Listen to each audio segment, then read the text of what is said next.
Good afternoon, everybody. So I'm the warm-up act, and of course, my job is to welcome everybody to the West Midlands. So, Mr. Chairman, fellow members, and of course, our future leaders, welcome to the West Midlands, the heart of the country, and today, the centre of this critical national decision.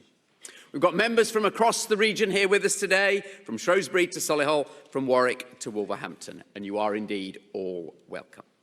Now, here in the West Midlands, I hope you can see the difference that Conservative leadership is making.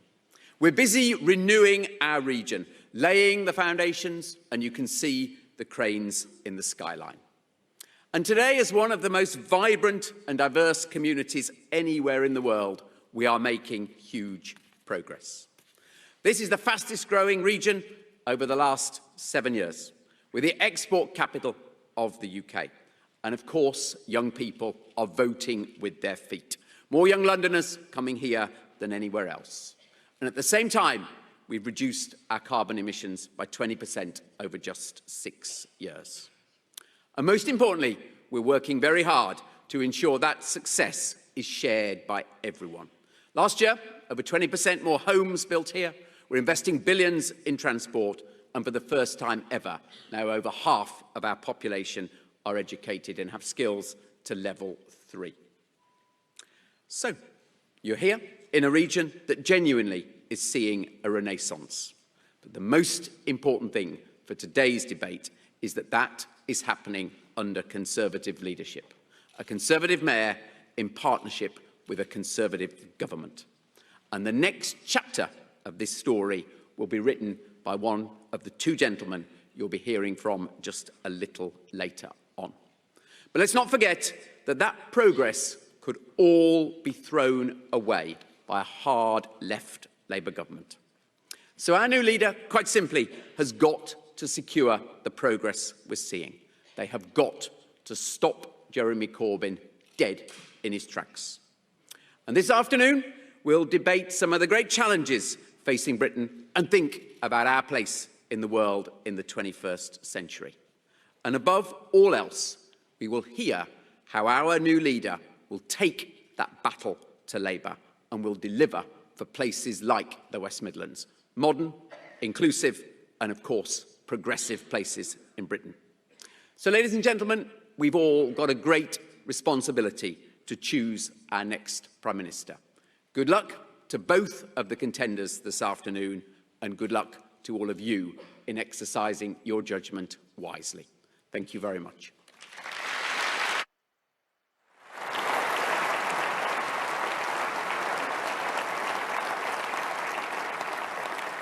Andy, thank you very much. I should have said that there is going to be no interval act either, I have to tell you. We're going straight from Boris Johnson to Jeremy Hunt. There will obviously be a video from Jeremy Hunt's campaign team as well before we move on to his opening statement, 15 minutes of interview, and also then half an hour or so of questions. Let me, before we get to our first contender though, let me introduce you to Pam Hall, Vice President of the Conservative Party National Convention. Pam.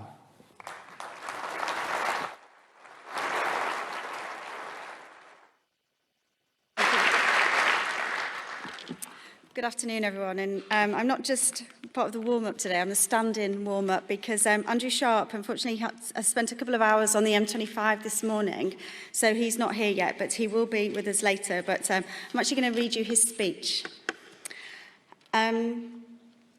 So it's an honour and a privilege to welcome you to this, the first of 16 hustings for the leadership candidates around the country. It's great to see so many people here, and you won't be surprised to hear there is huge interest in attending the hustings and necessitated more than one change of venue around the country. It is gratifying to see all our members engaging on such a massive scale, but I'm not surprised. By now, we are all used to the typical media narrative that we Tories are propped up in bath chairs with hearing trumpets, wearing Grandad's tweed suits. But nothing could be further from the truth. That doesn't mean they won't try and find unflattering pictures to prove their point, so breathe in, ladies and gentlemen. The party that I and my National Convention colleagues know, the one that we see every week as we travel around the country, is made up of engaged and engaging men and women. of every colour, faith, age and sexual preference, united by their belief in our country, our institutions and an unshakable tradition of public service. I've never met anyone in our party who cares where you come from. We only care where you're going. We must not forget that there is far more that unites us than divides us. As Lord Hailsham said, conservatism is not so much a philosophy as an attitude, a constant force performing a timeless function in the development of a free society. We are here today to take a solemn duty as part of that commitment to a free society. We are not just electing a new party leader, but our Prime Minister. The country which we love would expect us to ensure that this process is rigorous.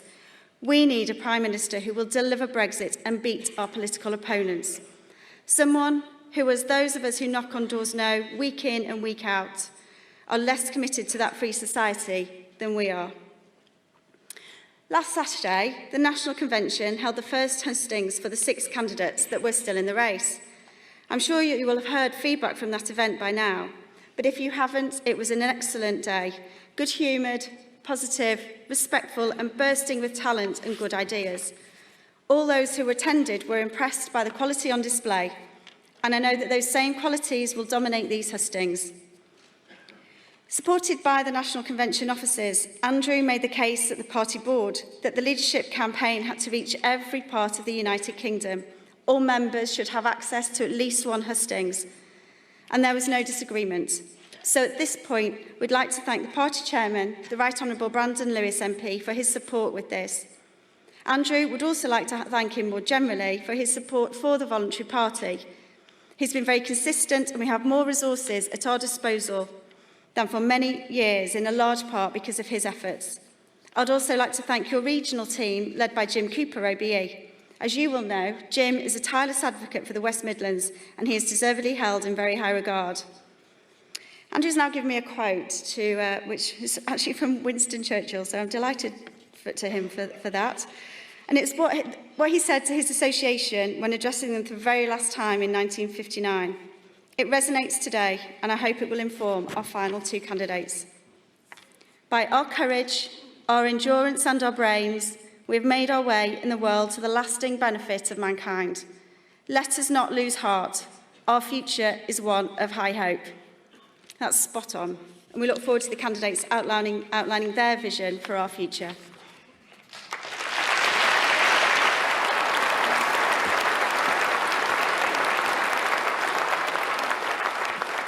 Thank you very much, Pam. Well, before we get to our main event, let's hear from the chairman of the Conservative Party, Brandon Lewis.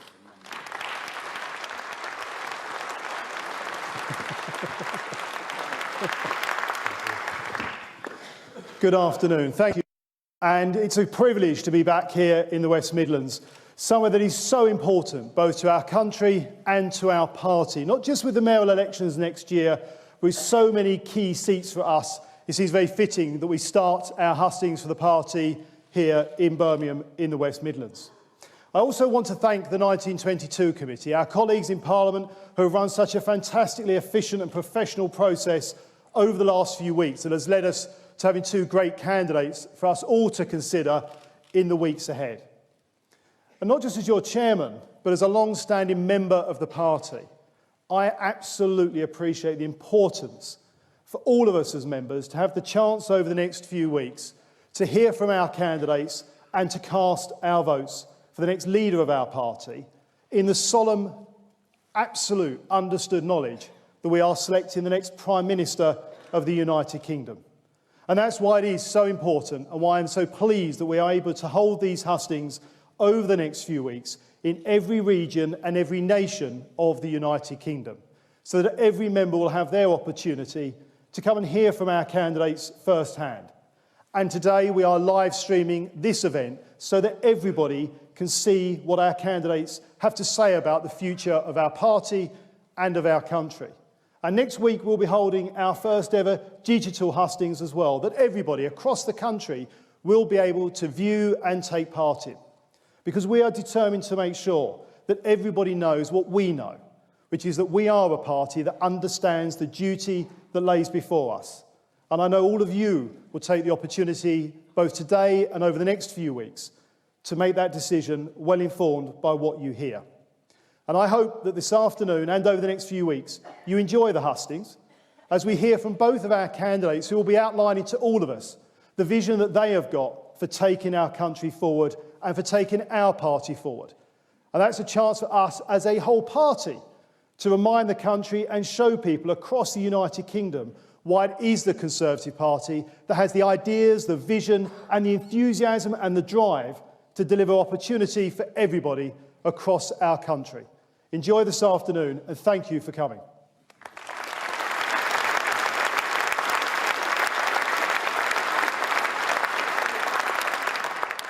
Lots were drawn and Boris Johnson will be going first, but before we hear from Boris Johnson, his campaign team have done a little video for us.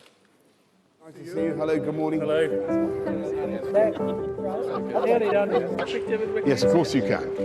If I get in, we'll come out deal or no deal on October the 31st. Good man. We'll do that. Thank you very much. Would that make you come back and vote Conservative again? Yes. That's the spirit. Yes. But we've got to have the courage to tell the people of this country. OK, so the first of the hustings has started in Birmingham in the International Convention Centre.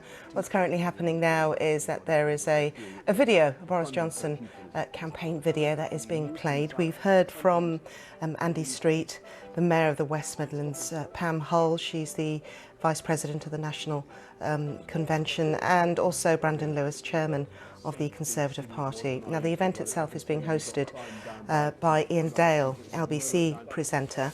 And as soon as this video is over, we will see Boris Johnson in action for the first time today. A lot of scandal, obviously, following him after the events that took place in the early hours of Friday morning at his London home, shared home with his partner, after the police were called following an argument that had been overheard by a neighbour. But essentially what's taking place today in Birmingham is that Mr Johnson and Jeremy Hunt will be questioned first by Ian Dale, and then each will also face questions that have been submitted from the Conservative membership.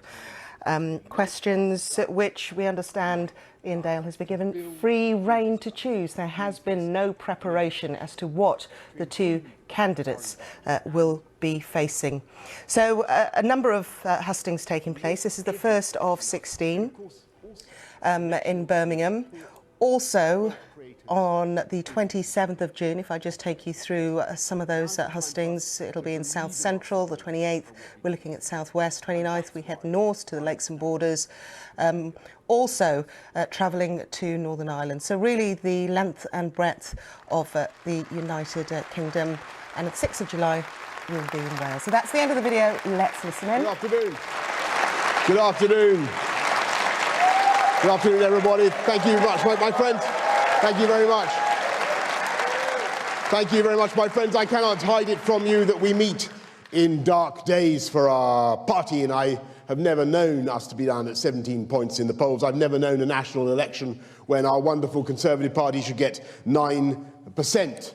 And we all know roughly what has gone wrong. It's two other parties, Brexit Party and the Lib Dems, sprouting like puffballs and feeding saprophytically on the decay of the two main parties because of our failure to get on and deliver the mandate of the people. And yet I say to you this afternoon in Birmingham that the hour is darkest before dawn. And I'm here to tell you in all confidence that we can turn this thing round and we can go on to defeat Jeremy Corbyn. And the first thing we need to do, you know what it is? We need to get Brexit done. And as someone who campaigned for Brexit, who believes in Brexit, someone who has meditated deeply on the opportunities that Brexit could bring our country, I am the right man to unleash now on that project. And in fact, there is a pretty broad consensus, as you saw in the recent, slightly cacophonous BBC debate, about how to do it. You disaggregate the elements of the otherwise defunct withdrawal agreement. You take the protections for the 3.2 million European Union nationals in our country, you put them into law, you reserve the payment of the 39 billion. Creative ambiguity needed there, I think, until the solution. And then, of course, you solve the problems of free movement of goods across the Irish, Northern Irish and other borders to where they logically belong. And that is in the context of the free trade agreement that we will negotiate in the implementation period after we have come out on October the 31st. And of course, there will be those who say, oh, it will be all very difficult, and Brussels will say non, and rien ne va plus. And all I can say is I am utterly convinced that with the right energy and the right commitment, common sense will prevail. But just in case it does not, we must prepare to come out anyway. And we must be able to come out on WTO terms so that for the first time in these negotiations, we carry conviction. And it's precisely because we will be preparing between now and October the 31st for a no-deal Brexit that we will get the deal we need.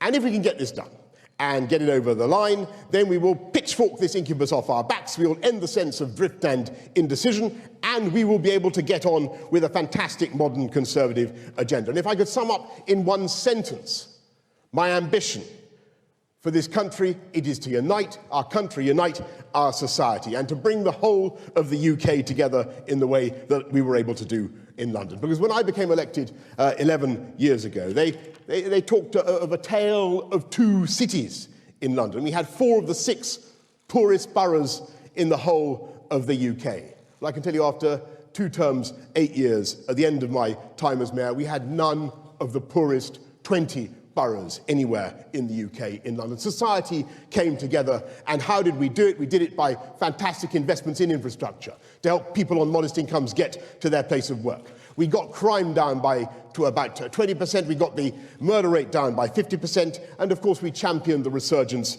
of education in London. And now is the time to apply that formula.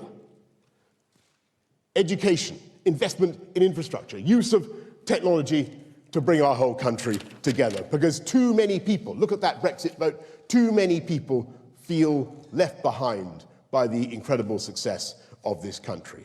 And our ambition must be now to bring Britain, bring the whole of the UK together, uniting all 4 nations, the awesome, foursome, and uniting society. And you do it first with increased education funding, and I want to level up across the country. I want to see fantastic infrastructure, and I would like to be the Prime Minister who helps Andy Street to do here in the West Midlands with his fantastic plans for metro rail connectivity, what we were able to do with Crossrail and the tube upgrades in London. We should be pushing forward broadband across the whole country, and that is the way, far quicker than the current programme, and that is the way to create the platform for business to grow and invest. And we know that this incredible UK economy soars as it does, like an eagle, because it has 2 wings, a dynamic free market enterprise culture and fantastic public services, each giant wing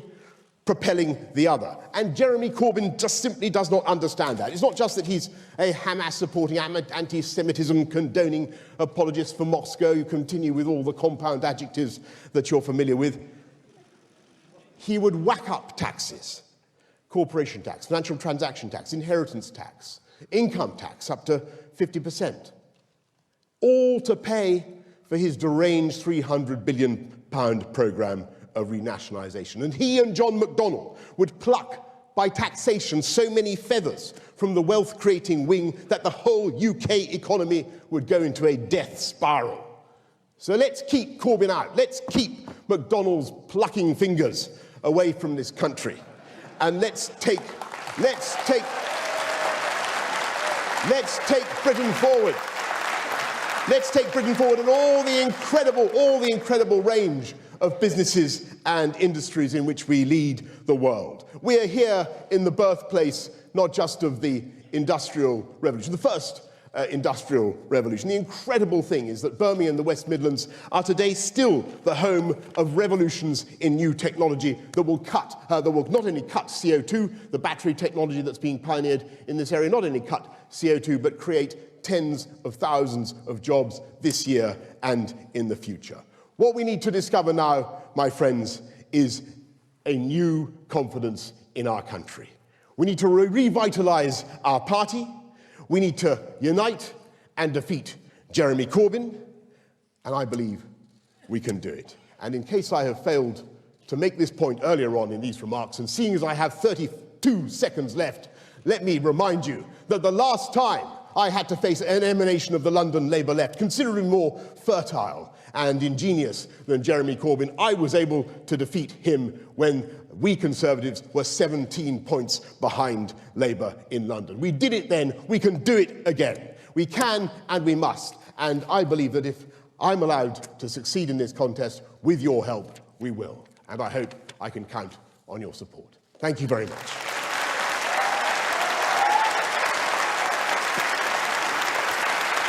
Thank you.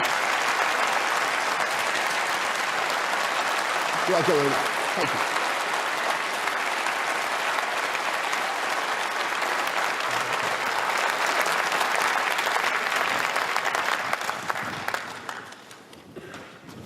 I want to spend as much time as possible talking about your plans for the future, but you know as well as I do that there is one subject on everybody's lips today, and they want to know why the police were called to your house in the early hours of Friday morning.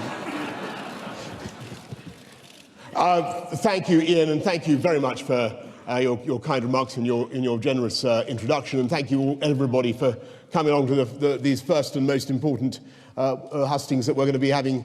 I don't know, it's not the most important. Be careful what I say. They'll all be important, but these are the first. Ian, listen. I think what people have come here today, seductive interviewer, there you are. I think people have. I don't think they want to hear about that kind of thing, unless I'm wrong. I think. Forgive me.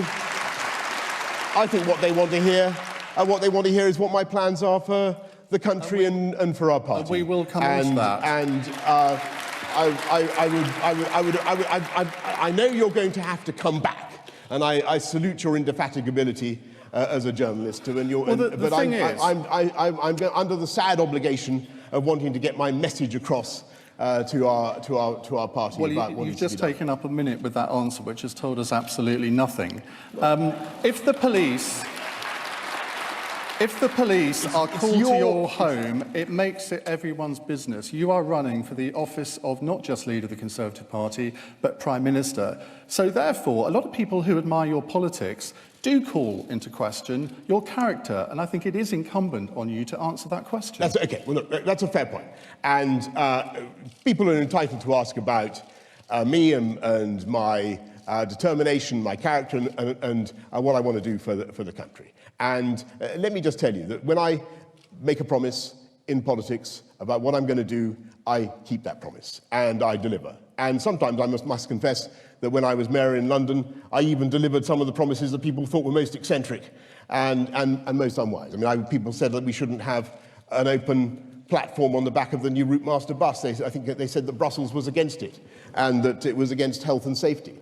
But we delivered it, and we delivered cuts in crime, as I said. You're completely avoiding my question. Well, I told you I was going to tell the good folk who have come here about. You asked about my character. Actually, I'm not avoiding your question. You asked a very direct question about my character, and what I'm telling you. Well, let me put it another way.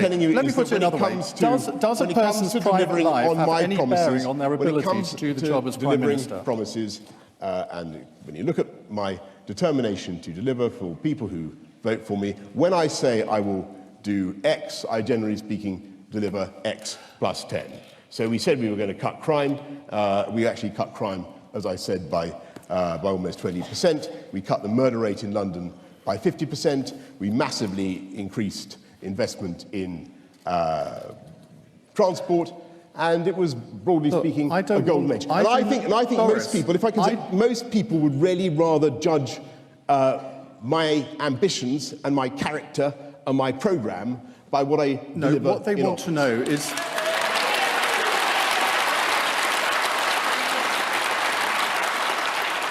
Just answer that. It is a very simple question. I think any politician, I shall ask Jeremy Hunt the same question as well. Does a person's private life... Don't boo! No, don't boo the great man. When he answers this question, I will move on. No. Does a person's private life have any bearing on their ability to discharge the office of Prime Minister? Well, look, I've tried to give my answer pretty exhaustively. I think what people want to know is whether I have the determination and the courage to deliver on the commitments that I'm making, and it will need a lot of grit right now. And I think people are entitled to think about this, and this is a relevant consideration, actually, Ian. When I was mayor, we went through some very tough times, and we had the deepest recession for 50 years. We had riots, which you may remember. We had strikes. We had all sorts of really difficult things to deal with. The Olympics themselves, by the way, were no picnic to begin with. I mean, the opening, the 3 weeks before the Olympics were a heavily disguised disaster, actually. Everything that could go wrong did go wrong. And it was my job to keep people together, to bring our city together, and to get the job done. And that, I think, is what the people of this country are looking for now. They're looking for somebody with the determination and the courage and the application to get Brexit over the line, to relaunch our party, and then to take the fight to the socialists. That's what people want.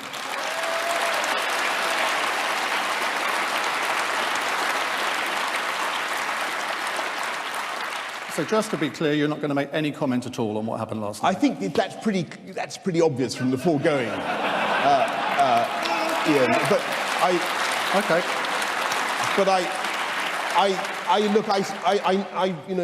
I've sat where you've sat. I understand the responsibilities. Well, I wouldn't have spent the first 5 minutes on it had you answered the first question. Well, I did answer it. Anyway, let's move on. If you want to give me another opportunity to say what I want to do, let's move on. I'm happy to do it. It's day one. You've been appointed Prime Minister. You've been to see the Queen. You've done the Where There Is Discord, Maybe Bring Harmony bit on the steps of Downing Street. What's the first thing that you as Prime Minister do when you sit down at your desk? What's the one thing that's driven you that you want to get accomplished on that first day?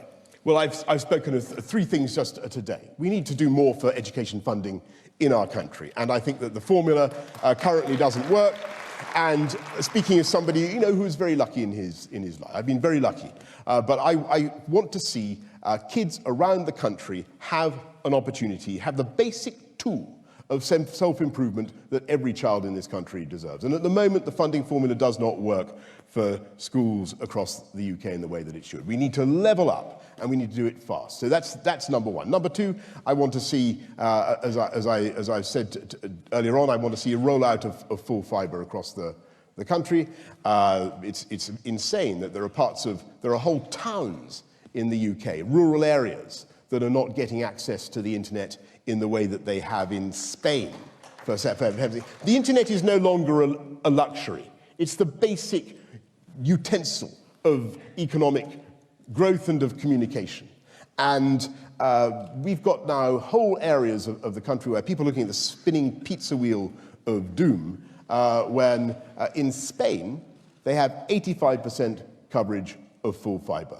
We should be, if they can do it in Spain, and we got 7% in the UK. If they can do it in Spain, we should do it here. And then, of course, this is going to be a very busy day, but I can as you will know, we have an immediate job of work to do to get ready for coming out of the EU on October the 31st. And to do that, obviously, we'll need to. And on that first day, we'll come on to Brexit in just a second, but on that first day, you'll also be appointing your cabinet. I don't expect you to appoint your cabinet here, you'll be pleased to know. No. But will you offer Michael Gove a cabinet job? Well, Ian, you've just said that you don't expect me to appoint my cabinet here, and you just, I don't expect you to say which job. You're a brilliant question, and you're a very tough interrogator, but you could at least be consistent in your approach. I don't expect you to tell me which job, but do you want him in your team? I see there are plenty of candidates here in this room, and it would be invidious of me to speculate about that. But what I will say, actually, is that there is at the moment probably a greater wealth of talent in the Parliamentary Conservative Party than I think I've ever seen in my lifetime. That's enough sucking up to the front row. I'm just telling you. Right, Brexit. October the 31st, obviously a very important date. Now, your critics accuse you of slightly pivoting on your commitment at your leadership launch to leave by that date, come what may. Can you reassure this audience that that will happen, come what may? Yeah, I mean, all I said was the most bizarre thing. All I said in the BBC debate, which was basically, the whole thing was completely inaudible, but what I said was that leaving on October the 31st was, well, my words were eminently feasible. Which was taken to mean that I wasn't 100% determined to do it. Eminently feasible means it's not only that we are going to do it, but it's possible to do it because it's eminently feasible. But will you do it? Of course we can do it. No, of yes. course, I know we can do it. That's the spirit. But will we do it? Hold that thought. But that's the spirit. I know. That's the kind of can-do attitude that will get you a place in the cabinet unless you're careful. Oh, really? That's what we want to hear. Flattery will get you everywhere. No, but seriously, if you say it's eminently feasible, that means it's possible. What this audience wants to hear is that you are definitely committed to doing it. You know it will be done, not just can be done. And you've got a plan for that. Let me. I think it's worth spending a bit of time on this because this is obviously the number one task.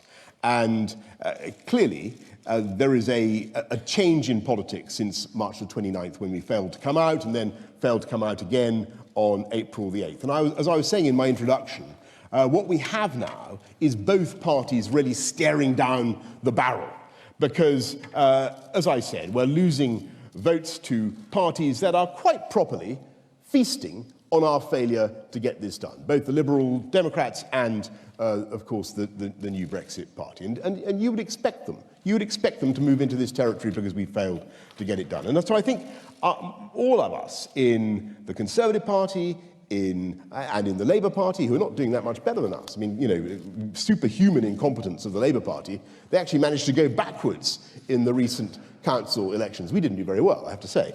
But they went backwards too. They are facing, like us, an existential crisis unless we get this done, unless we come together, take our responsibilities soberly and with maturity as elected representatives and get out with a sensible deal. And as I was saying, there are various elements that we have to get right. Yes, I think we should disaggregate the provisions on citizenship, and there are some other things that we could do unilaterally and in a supererogatory way, and the things we could pass through our House of Commons, and we should. And sensible things on Gibraltar or whatever. Then, of course, there is the question of the money, and that is difficult. And people will expect us to pay the 39 billion. Do you accept we have to pay some of it? I think it's important that as the UK's negotiator, we should retain some creative ambiguity about the money until such time as we get a resolution. But what does that say about Britain as a country? If we commit to something, and we are legally obliged to pay at least part of it, what does it say if you leave that in constructive ambiguity? I think what it says is that this is a country that is determined to conduct itself in accordance with the tradition of EU negotiations, because I have never known an EU negotiation that did not climax with the financial settlement. One of the most eccentric features of our negotiating style over the last 3 years is that we decided to anticipate that. But you were in the cabinet that agreed that denouement, and to put the money across the line first. And actually, you raise a very important point, and one of the earliest things against which I protested in cabinet was this curious decision to put the money in first. But if you couldn't persuade Theresa May, how are you going to persuade the EU? I was, as you know, in our system, the Prime Minister is primus inter pares. And it was difficult to persuade not only her, but the rest of the cabinet, of my point of view. And I hope very much that with the kind of gung-ho spirit that you have shown today, I think I'm going to be Brexit Secretary in the cabinet, with the kind of determination that I know that colleagues have. We can get this thing done. But the most important point, as you know, is neither the provisions on citizenship or the ongoing court cases or any of that stuff. The most important issue is the 175 pages of what's called the Northern Ireland backstop. And there clearly there is an issue that has to be handled with great tact, with great sensitivity, but it can be done. And everybody understands that there are solutions to the problems of free movement of goods across the Northern Irish border. And this is agreed amongst all. Can I just ask about an aspect all of this? candidates, or both candidates. Just both on the no deal scenario. Yes. You've said that we would leave under the GATT 24 rules. Now, Mark Carney yesterday, you will have seen, completely rubbished that. I gather Liam Fox has as well. And today, Michel Barnier's spokesman has said that that could not happen. You wouldn't be able to avoid immediate tariffs in the event of a no deal. What do you know that they don't? Well, of course, it is logically true that in order to make progress under GATT 24, paragraph 5b, it is vital that both sides agree. And I think what Mark and the various others that you mentioned would acknowledge is that it is not in the interests of our friends and partners, I believe, unilaterally to impose tariffs if we No, but the rules say that's what would have to happen. Actually, the rules say that both sides can decide not to impose tariffs, and that is what we could But what do. incentive would there be for the EU not to do that? Well, I think just this, that if the EU decided unilaterally to impose tariffs on goods for the United Kingdom, it would probably be the first time since the Napoleonic continental system that there had been such a pointless interruption of trade between us, and I don't think that they would want to go down that route. The commonsensical solution, as everybody I think knows, and I think all the candidates in the BBC debate were in the same place or roughly the same place. The commonsensical solution is to take the questions of the resolution of the backstop issue, take them, the maximum facilitations that we will need, and put them where they logically belong in the context of the free trade agreement that we will negotiate after we come out on October the 31st. That is the way to do it. 1 minute left. I'm going to ask the same question to Jeremy Hunt as well. What's the biggest personal crisis you've ever faced, and what lessons did you draw from it? I think we had some. I think the London riots probably weren't the easiest time, because this was a moment. Crisis. This was a moment. Yeah, I was on holiday. It was. I remember. Yeah, I mean, it was a total disaster. And I was literally 400 miles from the nearest airport, and it was a catastrophe. And I arrived at Calgary. I had to hire two new cars. And I drove 400 miles. And as I got to the airport, I could there was BBC TV news footage running of these riots, and I felt an absolutely overwhelming sense of obligation and responsibility and horror. And of course, when I got there, I immediately did absolutely everything I could to get out on the streets and to help to bring the city together and to turn it round. And actually, a year later, in spite of the riots, Londoners came together and put on the most spectacular Olympic Games, Paralympic Games that had ever been staged. So the lesson is don't go on holiday. So the lesson is don't give up, because this country can achieve amazing things. Right, time for questions.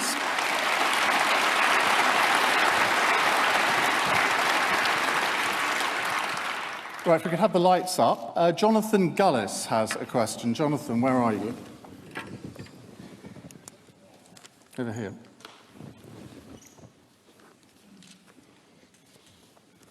Jonathan Gullis, proud parliamentary candidate for Stoke-on-Trent North, Kidsgrove and Talk.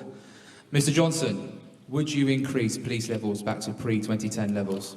Yes, I think that the police funding needs, in addition to education, but we need to do more to get police out on the streets. And when I've seen the figures here in this part of the country, we've got far too many kids dying still. Partly as a result of this appalling gang crime and knife crime, which is being driven, by drugs and the county lines stuff that's going on. You need police out there, and you need, I'm afraid, stop and search. If you're going to do things to reduce gang crime and knife crime, you have to back the police. And I know that stop and search is controversial, but in the 18 months after I became Mayor of London, we took something like 11,000 knives off the streets of London, and lo and behold, serious youth violence went down 32%, the murder rate went down 50%, and the deaths of young kids also fell very sharply. So I believe, and we did it, to get to your point, by keeping police numbers at or around 32,000. I really believe strongly in backing the police politically and legally, but also in getting them out there and helping them to do their job that they signed up to do. Do you think over the last 9 years the police haven't felt backed up? When Theresa May was Home Secretary, the police numbers have been cut by 20,000. If you talk to many police officers, as I do on my radio show all the time, they are demoralised. What can you do, apart from just increasing the numbers, what can you do to help morale in the police force? Well, if I may say, there's one thing that you need to do as a leader of a country or as the representative of great public services. And that is to recognise that you're not just the chief consumer, you're actually there to provide encouragement and support. You're also, in a sense, the chief producer. And we did that in London. I was the Commissioner for Policing and Crime, effectively, and just as I was Chairman of Transport for London. And if you want to drive change, and you want to make reforms, and you want to make savings, which you obviously have to do, and we all as Conservatives understand that you have to do that, you have to make sure that you're backing up the people who are delivering fantastic frontline services. And you're having, I would never do anything to step away from the police or to show that they had anything less than my 100% but will support. You go as far? And so to go, you know, I think one mistake we made was to take the foot off the gas when it came to stop and search. And the police didn't feel that they had top cover from the politicians. And I would want to give that again. But would you echo the promise that Sajid Javid made during the campaign to restore the police numbers back to 2010, as Jonathan was suggesting? There are 148,000 police officers in 2010. It's something like 120 to 125,000 now. Would you make the same commitment that he did? I think Saj, you know, he's a terrific Home Secretary, and I think that I think that was the right thing to say. Yeah, I think we want to, you know, obviously there are savings. Are you saying it? You know, he's the Home Secretary. That's his policy. I mean, he's no longer contending in this thing, but, you know, he's totally right. He's totally right, and I would want to drive that forward. Unless you have public policing, people don't necessarily have the sense of reassurance that they deserve. Right, Jonathan, thank you. Let's go to Alec Bradley. Where's Alec? Over here.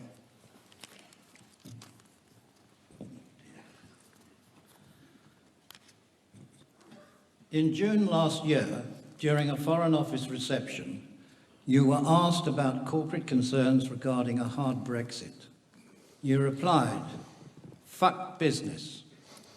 Is your attitude towards British jobs still as cavalier and as careless as it obviously was then? Well, I must say that, you know, I bitterly resent the way one stray remark to the Belgian ambassador, who was making the case that the UK would not be able to leave the European Union. I don't think that should be allowed to cloud what is, I think, a pretty extraordinary record as a politician for sticking up for business at every conceivable opportunity. And I can't think of any other politician, even Conservative politician, who from the crash of 2008 onwards actually stuck up for the bankers. Can you think of anybody who stuck up for the bankers as much as I did? I defended them day in, day out against those who you know, frankly wanted to hang them from the nearest lamppost. What did you mean by that remark? Because actually, it is financial services that contributed about £72 billion in tax to our economy. And I believe passionately in UK business.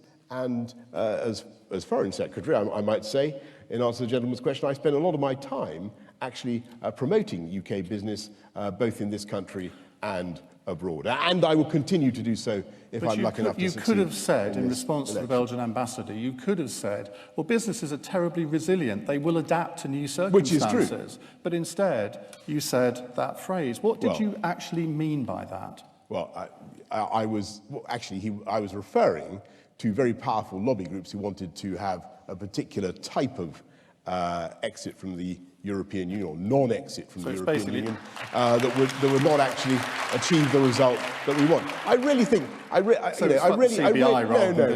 come on. I really think, you look at my record, both as mayor and indeed everything I've ever written or done, I'm the most passionately pro-business conservative politician you could hope to meet. And I've never known one single stray, distorted remark wrenched out of context to be so widely and erroneously repeated. You do have a habit of making these remarks. That's the point, isn't it? There are so many occasions over the last 15, 20 years where you have Ian, had to clarify your remarks. I love hearing questions from you, but what about more from the audience? I mean,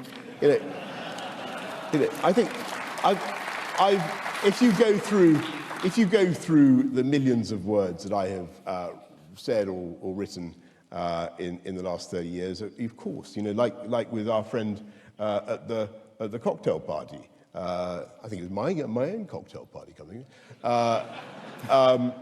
You can find things that can be made to look as though they mean something else, or you can distort them. Let's have another question then. That's just a fact of life. Janice Sylvester Hall. Where are you, Janice? Over here.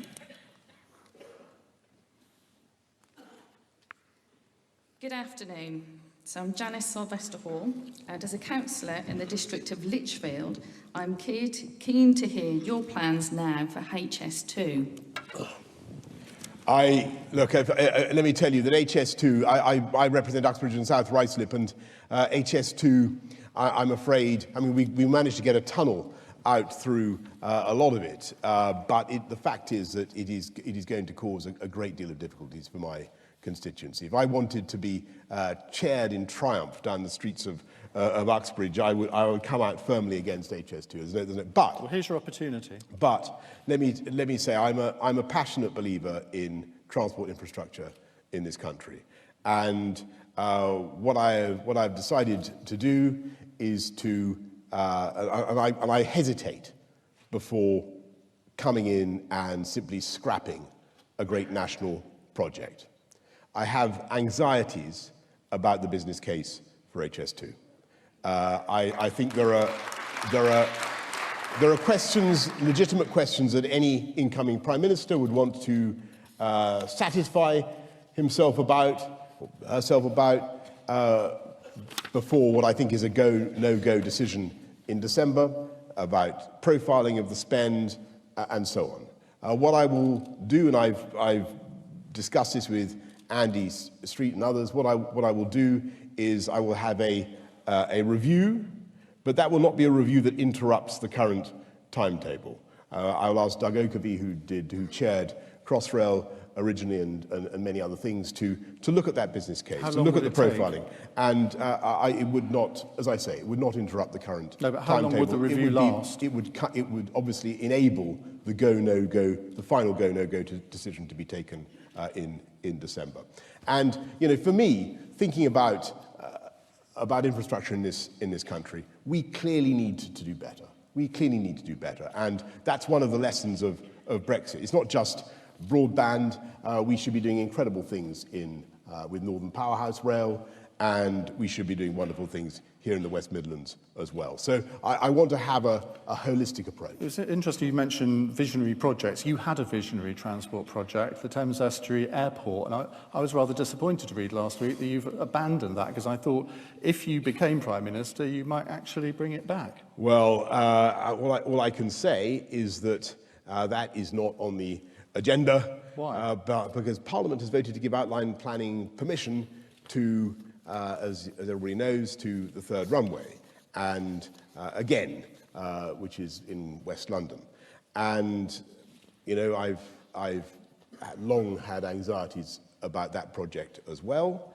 What I can say there is that I will continue to be very concerned about the ability of the promoters of the third runway to meet their legal obligations in terms of noise pollution and air quality, and I will follow the current court cases with great interest. So we can't look forward to the prospect of a Prime Minister lying down before the JCBs? You will have to wait until the bulldozers appear. It's a possibility. Right, Mark Malek. Where is Mark Malek? Oh, up in the cheap seats. Hello. Given that a substantial number of the candidates in this election have admitted to either taking or attempting to take illegal drugs, do you think our current approach to drugs in this country is working? Thanks, Mark. Look, I think that I hear lots of arguments about this. One of the encouraging things that I've seen at the moment is that actually use of drugs, of cannabis is declining. I'm not an enthusiast for people taking more drugs. Let me put it that way. I think drugs are bad, notwithstanding the solitary and inconclusive event that has been extensively documented that took place in my room in university when I was 19. I think drugs are bad. I really do. And so I hesitate before moving to some glib solution of legalization or deregulation. I listen with great care to what the police tell me nowadays, and with great respect to some of the arguments that they make. But what I think we need to do is to be very, very tough, particularly on the county lines gangs that are now bringing drugs and drug-related crime out into, including gang crime and knife crime, out into areas that have not known them before. And that is the problem, in my view. And what I would like to see, rather than simply bringing them into the free market, I would like to see a much more ruthless campaign to round up the ringleaders of these county lines operations and to put them behind bars, because they're doing terrible, terrible damage to young lives. And they are. I may say that middle-class drug use. I think Saj pointed this out himself. He's absolutely right. Middle-class drugs use in this country by kids is helping to encourage the dissemination of these drugs in these gangs across the country, and costing the lives of so many young kids who are involved in those gangs, and that is an absolute tragedy. But what can be done on the county lines gangs? What can be done that isn't being done now? Well, I don't think it doesn't seem to me that we're rolling up the networks in the way that we could, and they use this complicated jargon. They have all sorts. They disappear into the country, as they call it, and they vanish. And it doesn't seem to me that we're gripping it. And no disrespect to the police or to the National Crime Agency or anybody who's involved in trying to solve this. But I don't know about colleagues, but I talk to too many people involved in mental health services, in all sorts of in social services, who really feel that the county lines drugs gangs are a massive problem, and we need to crack down on it. We need a national campaign to beat it. Mark Eastwood is next. Mark, over there. Good afternoon. Mark Eastwood, another proud parliamentary candidate for Dewsbury in West Yorkshire. I'd like to ask Boris, I've been selected as parliamentary candidate in a key target seat, which includes a large Asian Muslim population. What are you going to do to ensure that we attract more ethnic minorities to the Conservatives? Well, thank you, Mark. And I think actually our party has changed out of all recognition in the last 20 years in terms of its the breadth of its representation and of its appeal. and we can be very proud of the changes that have happened, but they haven't gone far enough. And we need to do much more still to reach out to black and minority ethnic communities across this country. And well, you need to do the kinds of things that we did in London. You need to have visible promotion of people from diverse communities across the city. You need to have a program of engagement in every mosque in your neighborhood. You need to be talking to people from those communities, and they need to feel what is true, that they have the hope of success and progress in the Conservative Party. And I was very proud, actually, when I was mayor, of the diversity of the team that we had at the top of City Hall. And the message of Conservatives should be that anybody can make it. Anybody can make it in our society. And, you know, as I said on TV the other night, I was very proud that my Muslim great-grandfather, you know, what am I proud? I'm proud he was a Muslim. I'm proud he came to this country, and I think he'd be amazed that I became mayor of London and all the rest of it. What do you make of the fact that the chairman, I think is Mohammed Amin is his name, the chairman of the Conservative Muslim Forum, has apparently been expelled from the party in the last few days for disobliging comments he made about, it was either you or Jeremy, but I can't honestly remember which. I'm so sorry, and I had no idea that had happened. But you know, we need to be reaching out, and I think we can be very proud of our record of success. The Tory party seriously has changed a great deal in the last 10 years. You know, we've got Muslims at all levels in the party, but not, you know, we got representatives of every group. In the BBC debate, you agreed with Sajid Javid that there should be an independent inquiry into Islamophobia in the Conservative Party. How serious is that problem in your view? I think that any form of discrimination or prejudice is ugly and intolerable, and we must stamp it out. Do you think it?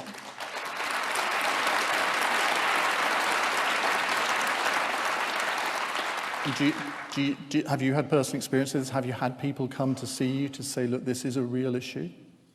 Yes, of course. Yes, of course. And, you know, look, I mean, discrimination can affect people in all sorts of ways and in all sorts of levels. And some people can deal with it more easily than others. And when it happens, it is vicious, and we should be totally opposed to it. But yes, certainly people have come to me, and I've always tried to be sympathetic, and in every administration I've run, we've been totally generous in our approach and inclusive. Nigel Sable.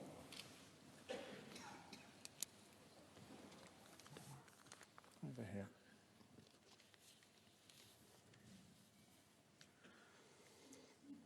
Good afternoon. Mr. Johnson, can you cite 2 examples which will resonate with working people, where your work has had a beneficial effect on the prosperity of communities in the UK? Yes, I can. I would single out what we did with the expansion of the London living wage, which was, I think, when I came into the mayoralty, we had about 27 companies that were paying it. After a few years, we had about 1,000 or more that were paying it. And there was a huge increase. Millions and millions of pounds went into the pockets of some of the poorest families in the city. And I was delighted that my friend George Osborne stole that policy, an act of theft I wholly condone, and made it into a national Conservative policy. And as a result, we Conservatives can be very proud of what we're doing in helping people on low incomes to take home more every week. And that's a great, great thing. And if I had what I want for our country is higher pay, not higher taxes. That should be our approach. Higher pay for the low paid, not higher taxes, and take people on low incomes out of tax. And I think the second thing that I would mention, just before we get to the second thing, can I just on the promise that you made, I think it was in one of your columns, that you want to reduce tax for people earning between 50 and 80,000 to take them out of the top tax bracket. How does that fit with lowering taxes for the lower paid? Because it's part of it would be part of a package where we would lift up allowances for the low paid to help relieve the burden on the low paid, and obviously continue to work on expanding the living wage. But I don't think that we Conservatives should be at all shy of discussing the way in which people on middle incomes, and I'm talking about nurses or heads of maths departments or police inspectors, who are being captured in the higher tax rates. And that seems to me to be something that we Conservatives should take an interest in.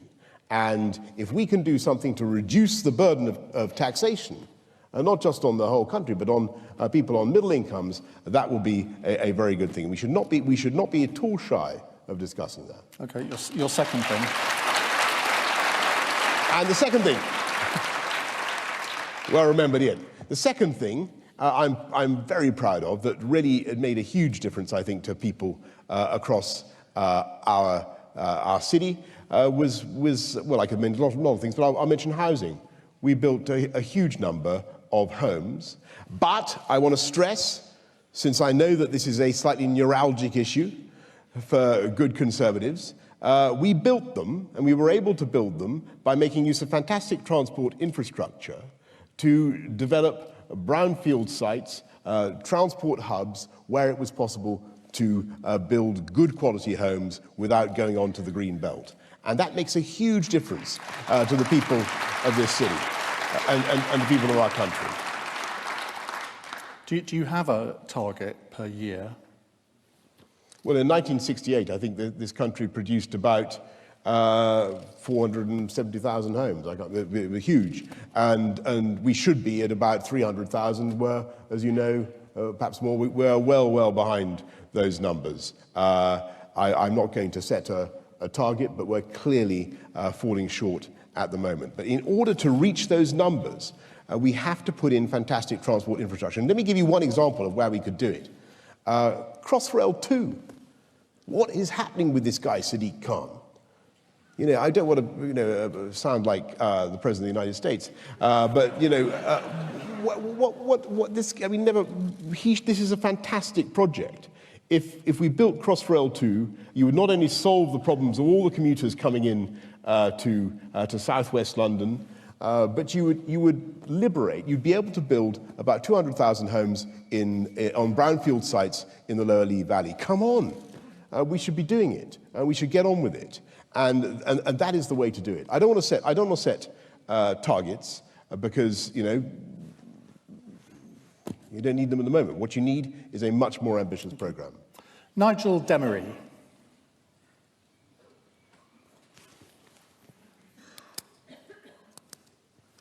How much longer have we got, Ian? We've got less than 10 minutes. All right, superb. Good. Are you bored? No, I just wondered. I can liven it up if you like. No, it's all right. No. There's some quite hostile bowling, I may say. But, it's all right. Mr. Johnson, you touched on this in your address, and the question was actually written for both contenders, so I'm sure you won't take this personally. You split the country in 2016, you split the electorate in 2017, you split Parliament and the party in 2019, and there's a danger of splitting the United Kingdom. All this happened on your watch. We've been called the nasty party again after 17 years. No. Please explain how you will unify all these factions. Thank you. First of all, actually, I think that the only way to unite our party and indeed our country is to uphold the mandate of the people and get Brexit done. Because otherwise, the paradox is, and I think with great respect to any other candidates, we need now somebody who wants to get it done and who believes in that particular project and who can see the opportunities that it offers our country. And that is that. And you see, what has happened over the last 3 years is that far from coming together, as we have failed to come out, far from healing the divisions, the tensions have grown and they have got worse. So now is the time, get it done in a way that is positive and sensible, And then to get onto the real heart of your question, then show what I call the essential symmetry at the heart of our conservative beliefs. And I mean that vital symbiosis between free market economics and fantastic public services and infrastructure. And that is a winning formula. And and believe me, the huge bulk of the British electorate and British population totally get that. Indeed, there's only a very tiny minority of people in politics who don't share those views, and they're represented by a semi-Marxist cabal that's currently piratically taken hold of the Labour Party. And our opportunity is to advance that agenda again, based, as I say, on education, infrastructure, and technology, do some fantastic things for our country in the next year or so, and believe me, that will bring our party together, and we will restore the winning position that we deserve. That's my agenda.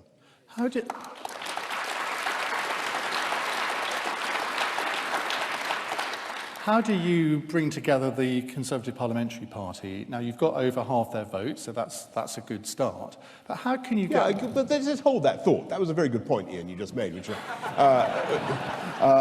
characteristically good point, if I may say so. Yeah, look... well, no, let me finish the question, okay. Because I want to know how you can unite Dominic Grieve on the one side and Marc Francois on the other. Because Dominic Grieve, I don't know if you heard him on the Today programme this morning, he was essentially threatening to bring down your government before you'd literally done anything. You could be the Lady Jane Grey of British Prime Ministers if you're not careful. But I mean, well, a couple of points in answer to that. First of all, actually, I've got people from all wings of the party supporting me, and you know, you look at who we've got. I think Bob Neal told me yesterday that he wanted to support me, who's been very much of the Dominic Grieve persuasion. I had people from Lucy Fraser to Steve Baker to everybody can see what I'm trying to do. If there are 15 or 20 of them, Dominic Grieve, maybe Philip Hammond, lots of others, who have threatened to vote against the Conservative government in a vote of confidence, therefore presumably they wouldn't be able to stand in a future general election. If they're willing to do that, they're hardly persuadable, are they? Well, let's see. Because you know what I think? I think these are sensible, sober, mature, good people. And they can see that politics has changed since March the 29th. And they can see, we can all see, on both sides of the House, we can see the reality that we face. Unless we get this thing done, unless we work together, unless we swallow our pride and our differences and come together, I think we're going to have a terminal problem in our party. And that's the incentive that I think all of us face. And I think it was Dr. Johnson who said, depend upon it, sir, nothing concentrates the mind so powerfully in a man as the knowledge that he's going to be hung in a fortnight, or something like that. And I'm misquoting it, but that is the reality. We need to do this, not just for the sake of democracy, though that is vital, but also because our great party will otherwise not be able to go on and deliver all the fantastic things that people on both sides, all sides of our parties, want to do. We need to get this thing done and move on. What do you...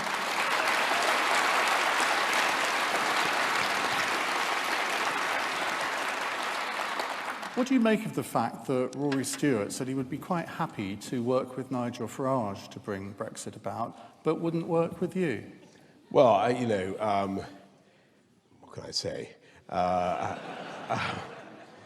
I just refer to the answer I gave a few moments ago, which was that there is an extraordinary wealth of talent in the Conservative Party, and I'm sure that everybody will be wanting to put their shoulders to the wheel and get things done. And let's hope that goes for Rory as well.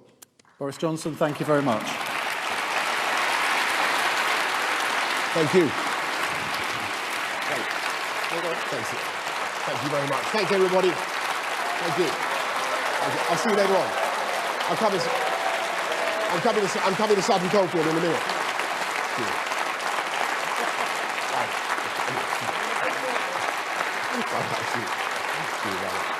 Thank you.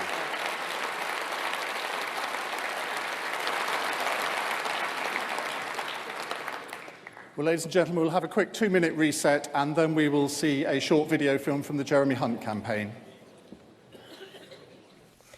Okay, so that was the first half of the Conservative Party hustings, the first of 16 that's taking place. Jesus Christ, I gotta stream 16 of these fucking things. Ugh. Oh well. Why do I need 16? We all know Boris is gonna fucking win. Why do we need fucking 16 of them? I've got no idea. But if we're gonna go and put the kettle on, I should just do it now. You got 2 minutes. You can listen to me waffle until the fucking next tosser comes out. To be fair to Boris, he was entertaining. Ian Dale's a massive Tory as well. And he didn't want to come across as like an arse. Like he did try with his questions, but I think the first question was a bit pointless. Oh, you took drugs, blah blah. And this whole he had a fucking bust up with his bit. Like nobody cares about that shit. Not even I do. Like if you think that's interesting, then yeah, whatever. That's pointless. So even the crowd got a bit rowdy at that point. But I think Jeremy Cunt is going to come across as boring and statesman-like. You'll sit there like a piece of fucking wood. We'll get no laughs at all, sadly. So it's going to be a bit shite, I guess. Oh well. So we're just waiting for the shit to come back on, I suppose. I should timestamp it, shouldn't I, really, when it's finished. So then you know to watch the BBC News bollocks. So what do you guys think? Do you think he did well, or do you think he didn't do well? What do you guys think in the side chat? Oh, you will. Yeah, Ian Dale's okay. He's not like my favourite like fucking commentator, but he's a Tory, innit? So, you know. Yeah.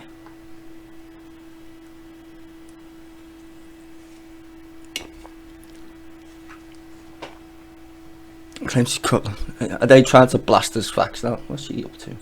About HS2, he said, I have... Oh, they're just waffling. It's giving you some little sad crack on his shit. So yeah, we're just waiting for part 2 to hurry up and fucking get on. So I don't have to talk bollocks for fucking 2 minutes. I nearly missed it actually.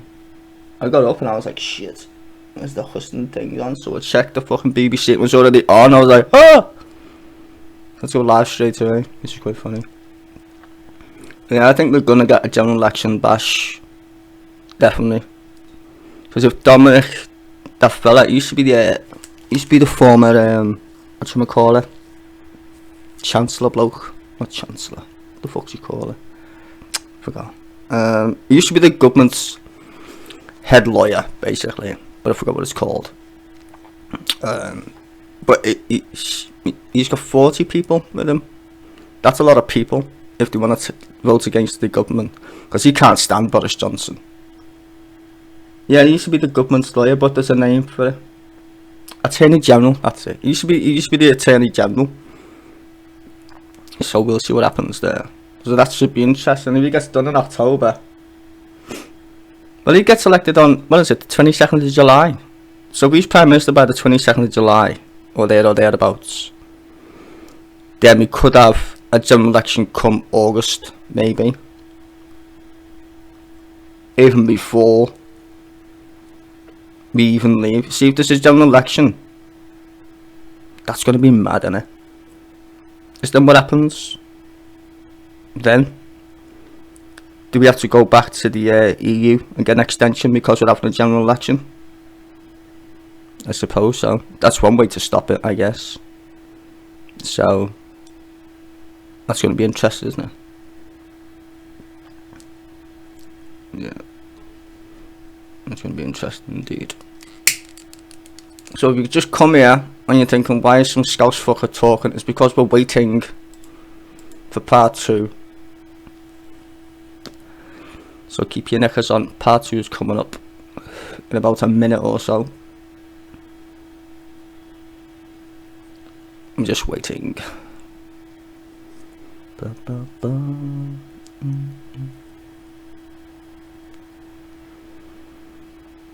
Boris is going to win anyways. I don't know why 16 hustings when Boris is going to fucking win.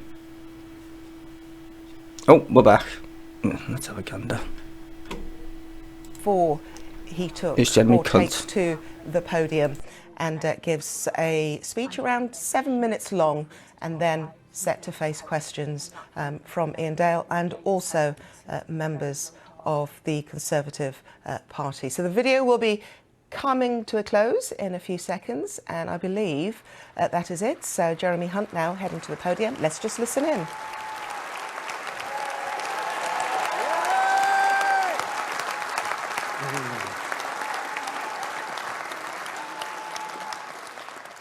Colleagues, friends, we've had an exciting start to this campaign. For me, here in the West Midlands, I've been to a steel factory outside Kidderminster, a chocolate factory in Tenbury. I've had a free haircut.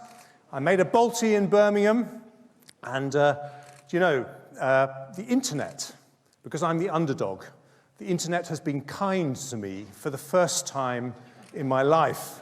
And they're running a campaign to help me find the slogan that I should be putting to the country and to the membership. And we've had hashtag take a punt on Hunt, hashtag Jezzers the Bezzer, and hashtag Hunty McHuntface. Now be very, very careful how you say that one, because we're the party of family values. Friends, we are in a very serious situation.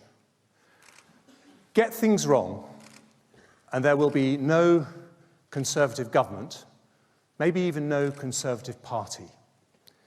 Get things right, and we can deliver Brexit, unite the party, and send Corbyn packing. And that's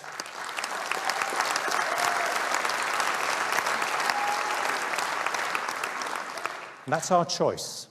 But you know, in this Brexit debate, we've had a lot of discussion about how we Brexit, but not enough discussion about who.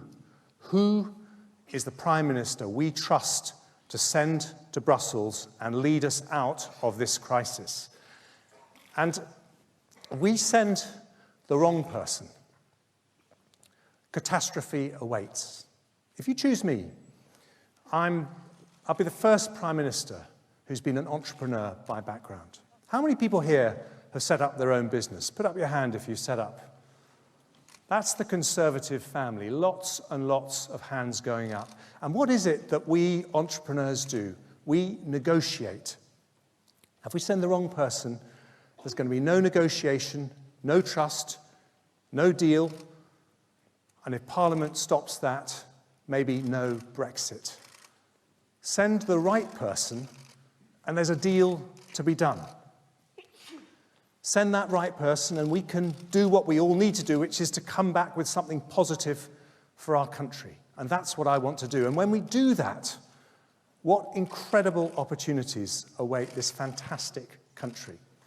You know, someone who set up on their own, I am championing at the bit to turn our economy into the most pro-business, pro-enterprise, fastest growing, most high-tech, greenest economy in Europe. That's what I did. I want other young people to be able to do exactly the same thing I did. And you know, we have the best universities in Europe. We've got more tech entrepreneurs, more medicines being developed. We could be the world's next Silicon Valley. And that could happen right here in the West Midlands, because you've got the 5G pilot happening in Birmingham. You've got driverless cars happening at Warwick Manufacturing Group.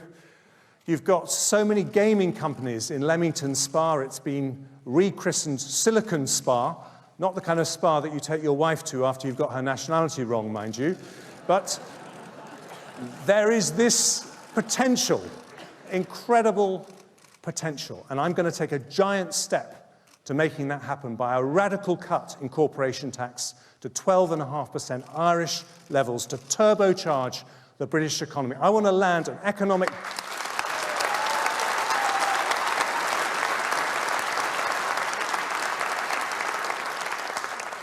I want to land an economic jumbo jet on Europe's doorstep so that when it comes to those trade talks, they need us every bit as much as we need them.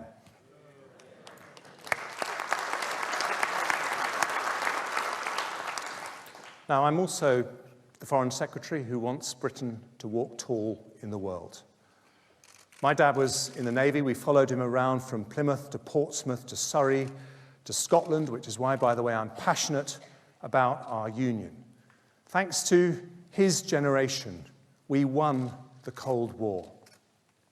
And you know, the risks out there are increasing, which is why I've said I will increase defence spending to beyond 2% of GDP on top of the 0.7% aid commitment.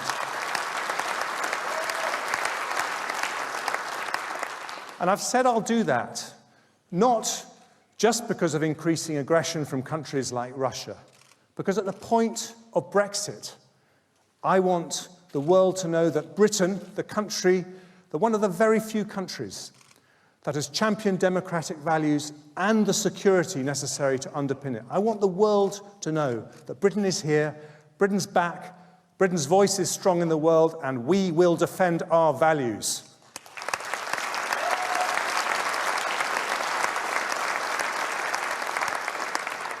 Now, I'd also be the first Prime Minister who's run our NHS. And you have some fabulous hospitals here in Birmingham, UHB, Birmingham Women and Children's. But you also have mid-staffs, or had mid-staffs. And I'll never forget my first month as Health Secretary. The Department of Health advised me not to meet the mid-staffs' families. I rejected that advice. And I met a lady called Julie Bailey. She lost her mum in a horrible, horrible death. She looked me in the eye. She said, "Jeremy, you could change all this." And I hope I did, because by the time I finished, nearly 3 million more patients were using good or outstanding hospitals compared to the time I started. And you know, we Conservatives, we can't just have an economic mission. We must have a social mission. And I want our next social mission to be the social care system for every single older person so that they can live in dignity.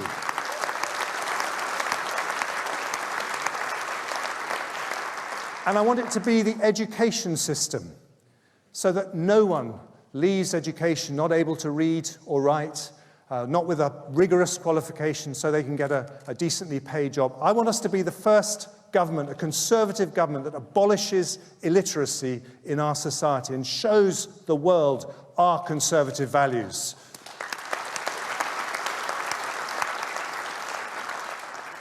And finally, politics is about winning elections. And I'll be the first Prime Minister in half a century to win a marginal seat. I know what it's like to knock on every door, need every single vote. I'm looking at every single vote right now. I love you all.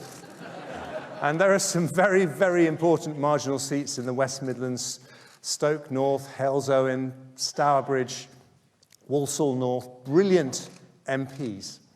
And we've got to be there for them. But I promise you two things as a campaigner. Firstly, when we go back to the British people, we will get more young people voting Conservative, because we can't be the party of aspiration if the most aspirational people in the country aren't supporting us, and we're going to get them back.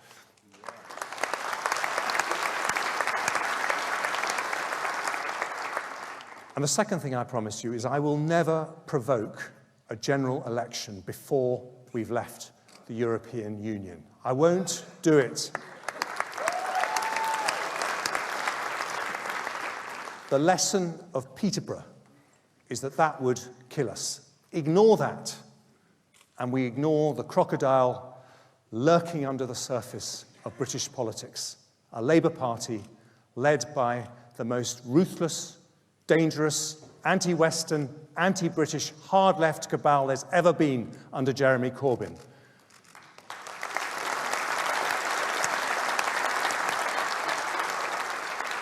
Now, faced with a hard-left populist, we could choose our own populist. Or we could do better. We could choose our own Jeremy. A Jeremy who is going to deliver Brexit, unleash the potential of our extraordinary country, deliver true social justice. Not so much for those of us in this hall. Most of us have done okay. But for people watching at home, young people desperate to get a decently paid job, families struggling to afford a home, older people who just want to live out their days with dignity and respect. We have to be there for them. That is our Conservative Party. Let me show you how. Thank you.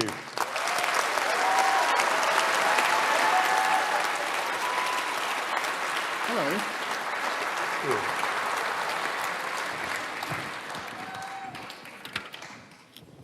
Let me ask you one or two of the same questions I asked Boris Johnson, possibly not from the first few minutes, but you become Prime Minister, you go to see the Queen, you do your Where There Is Discord, May We Bring Harmony moment on the steps of Downing Street, you walk through that door.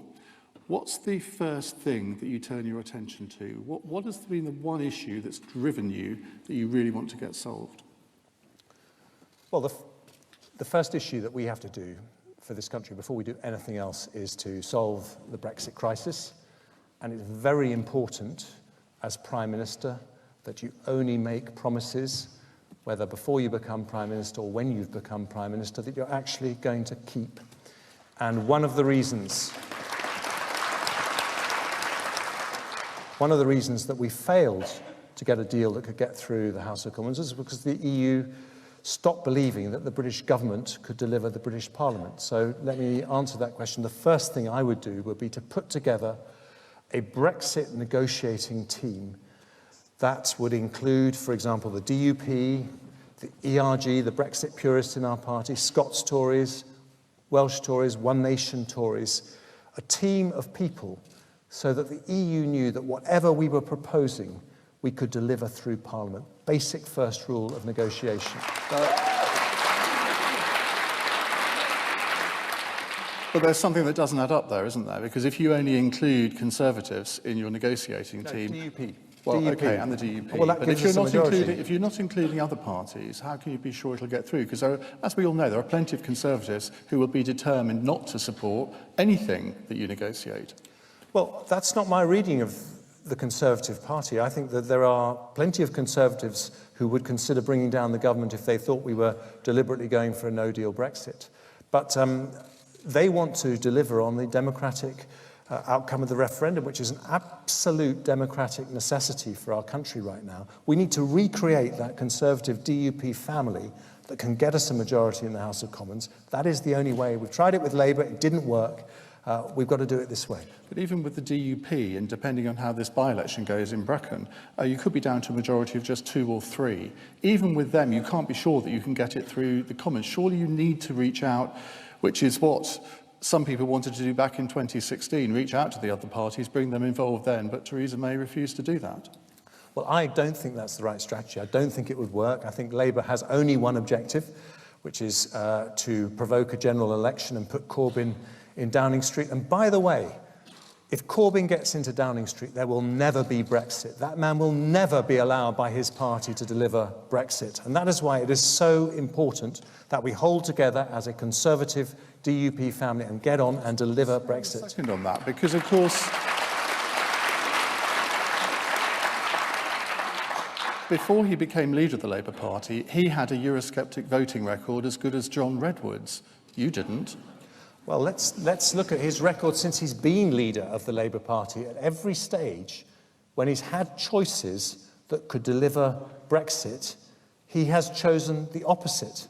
At every stage when I could deliver Brexit, I have voted for Brexit. That's the difference between the two of us. Isn't part of your problem, though, that of your 6 public backers, of your public backers in Parliament, only 6 voted to leave. Now, you've got Liam Fox and Penny Mordaunt on board, so Brexiteers can be reassured by that. But all of the other public supporters voted Remain. You voted Remain yourself in June 2016, but you have flip-flopped on this subject, haven't you? I have not. I think it's a matter of public record that I voted and campaigned to remain in the European Union. But like millions of Remainers, I want to get on and deliver Brexit. I think we can make a huge success of it. I think the economy has performed far, far better post the vote than people were predicting. And we can make this work terrifically well. But if we carry on 3 years after that referendum and labelling people as Remainer, Brexiteer, we're not going to unite our party. And we're not going to get this vote through the House of Commons. We've got to come together and deliver Brexit. But there will be plenty of people in this audience who voted leave. Why should they support someone who didn't vote leave and just doesn't feel it in your gut the same way that they do? Oh, yes, I do. Look at my record. Look at my record since that referendum. I have been very clear on every occasion that we needed to fight hard to get the best possible deal from the European Union, and I have voted for Brexit. Like my Remainer colleagues, I say Remainer, we're not Remainers. We're Democrats who want to deliver Brexit. That's what we are. And I have to say that this language is so destructive because we're going to need a coalition inside the Conservative Party. Everyone from Dominic Grieve and Ken Clarke to Jacob Rees-Mogg and Steve Baker. We're going to need every single one of those Conservative friends and colleagues to vote with us to get out of the European Union if we're going to deliver on that democratic result. And that's what we've got to do. We've got to have a Prime Minister who binds everyone together so that we can do our historic mission. But just after the referendum, you wrote an article for The Telegraph where you said the UK should negotiate a Norway Plus option with Brussels, which would see full access to the single market with what you called a sensible compromise on free movement. Look, so are you open to free movement? No, I wrote that 1 week, I think less than 7 days after the referendum result. So I think, people were still absorbing the result. But since what I actually said in that article was that we needed democratic endorsement of the shape of Brexit we have. And we've had that. We had a general election in which more than 80% of the country voted for parties that wanted to leave the single market and indeed, at that stage, leave the customs union, because that was Labour's policy at that stage. So we know what the country wants. We need to get on and deliver it, and we need a Prime Minister who has a plan that can actually bring the party together, negotiate a better deal with the European Union, get it through Parliament, get out and make a success of our country. This is where I don't understand, because you've only got till the 31st of October. Boris Johnson has committed that we will be out on the 31st of October, come what may. You haven't done that. But how do you negotiate when the whole of the European Commission is away for the whole of August? You don't have a new Commission sworn in until the 1st of November. You've got the European Summit on the 17th of October. You've got a 6-week window there. And then, even if you do come to some sort of deal, you've got to then get it through Parliament. And we know that the European Commission has said they are not going to open the withdrawal agreement. A wise Prime Minister makes choices on the basis of the options that are actually available in front of them at the time. Now, we don't know what the situation will be on the 31st of October, but if there is no prospect of a better deal, if the European Union have been as inflexible as you say, and if no deal is on the table, then I will leave without a deal, because we must keep our promise to the British people. But I would do so with a heavy heart, because of the risks to businesses up and down the country and the risks to the union.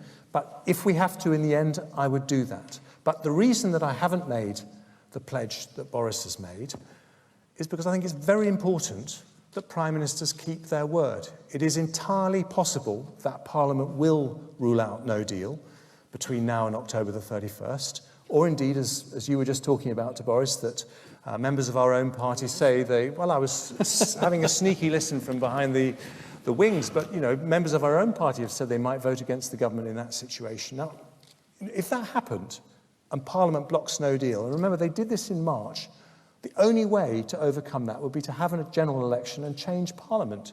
And that would be a profound mistake, because it would let Corbyn right in. There'd be no Brexit at all. So we must only promise what we can deliver. I want to get out as soon as possible, and I believe that I have the negotiating skills to give us a better chance of getting a deal that can actually get through Parliament. So if we did leave with no deal, which you admit is a possibility, what will you do to plan for it? Because I mean, you're in the Cabinet, as I understand it, no deal preparations have effectively been wound down over the last few months, when in most people's opinion they should have been wound up. Well, they are in a better state than they were 6 months ago, and I think a lot of work has actually been done. But I think the one thing that I would do that is different to the approach that's been taken by Theresa May and Philip Hammond, I mentioned in my speech that I want to turbocharge our economy by cutting corporation tax to Irish levels, 12.5%, one of the very lowest in the world. That would also be the very best insulation against no deal, because it would turbocharge our businesses, it would give them more cash flow to deal with, and I think we should get on and do these things right away and show the world that post-Brexit, whatever our Brexit deal, this is going to be the most pro-business, pro-enterprise, pro-growth economy in the world. But when you say that and you go and have meetings with Emmanuel Macron and Angela Merkel, they'll say, oh, see, we told you so. You just want a Singapore-style economy off the coast of Europe. You're not going to want to have the kind of tough regulations that we have. That's what they accused us of right from the beginning. Well, if you're talking about Singaporean commitment to infrastructure, and fibre to the home and you know, the airports they have, all those kinds of things. If you're talking about Singaporean entrepreneurialism and dynamism, yes, please. But if you're talking about the social model, you know, I was the guy who ran the NHS or was responsible for the NHS for nearly 6 years. That is part of the social contract in this country, and that's not going to change. Well, we'll come on to the NHS in just a moment. Will you declare a climate emergency? Well, these labels, frankly, aren't the most important thing. I think there is an emergency in the sense that if we don't take action now, by the time we get to 2050, it's going to be too late. But what people who care about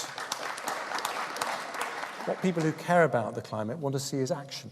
And what we can be proud of as a Conservative government is that we have gone further and faster than any other major economy. We've seen I think since 1990, we've seen our GDP go up by 70% and our emissions go down by 40%. It's a pretty extraordinary record.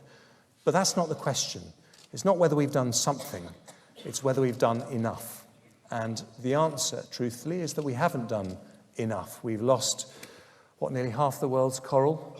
If temperatures go up by another half a degree, we'll lose 80%. If they go up by another degree, we'll lose all the coral in the world. Now, that is just one example of the kind of phenomenon that we're facing. But when I talk to my young kids, you know, I want them to see the Great Barrier Reef one day. I want them to see the wonders of nature, and I want them to be safe in the knowledge that this generation did what it took to make sure that we were responsible custodians. When you have Michael Gove and Andrea Leadsom, who are both considered to the right of you, when they both say that they would do that, is that not something that you ought to think about? That would demonstrate a commitment to tackling the issue. Would you have a completely separate department for climate change issues, for example?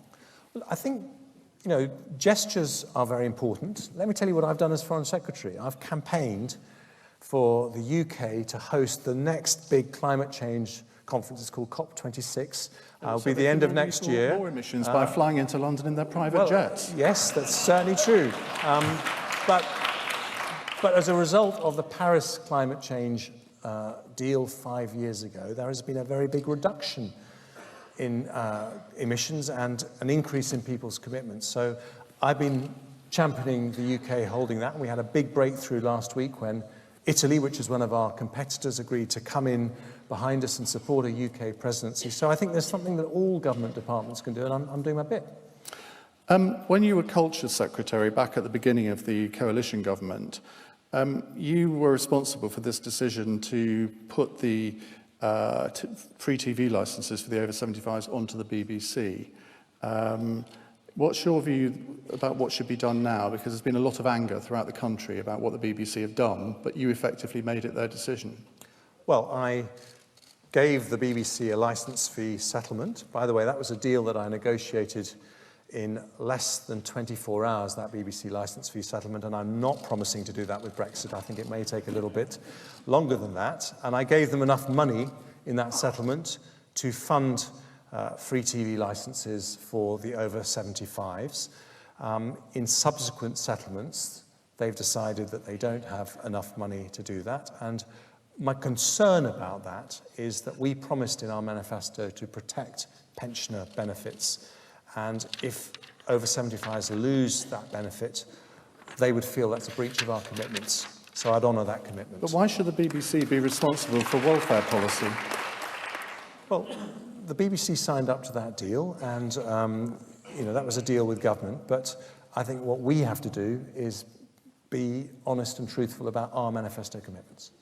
Now, you've spoken quite often in the leadership campaign so far about your time as Health Secretary. But the truth is that you alienated the vast majority of NHS staff during that time.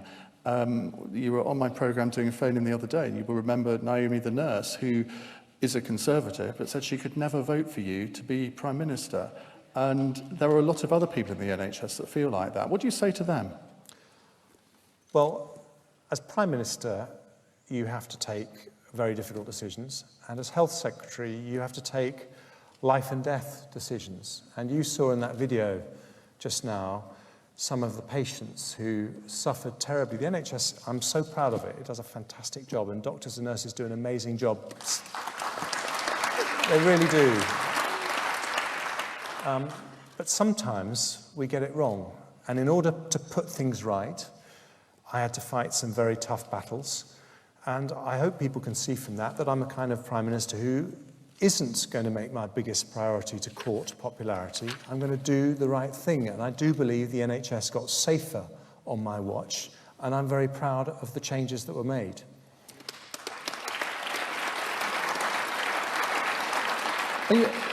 Are you at all uncomfortable about using some of those people in your campaign video? Well, those people did an absolutely remarkable thing. You know, they lost mothers, children, sisters, brothers because of terrible things that went wrong in our health service. Now, what most people do when they have a terrible bereavement like that is they want to draw a line under it, close the chapter, move on with the rest of their lives. But they decided that they were going to relive those terrible tragedies, that terrible sadness, every single day because they wanted the NHS to improve. They're campaigners, and for me, they were also kindred spirits because they stood beside me in some of those very difficult battles.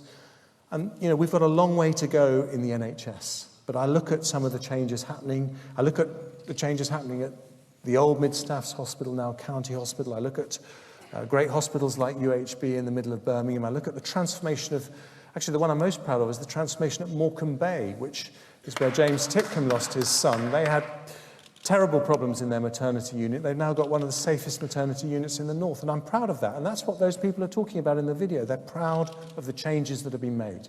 Now, without mentioning the time you got the nationality of your wife wrong, I think you've mentioned that, actually. I sort of alluded to it as well. What's the biggest personal crisis you faced, and what lessons did you learn from it?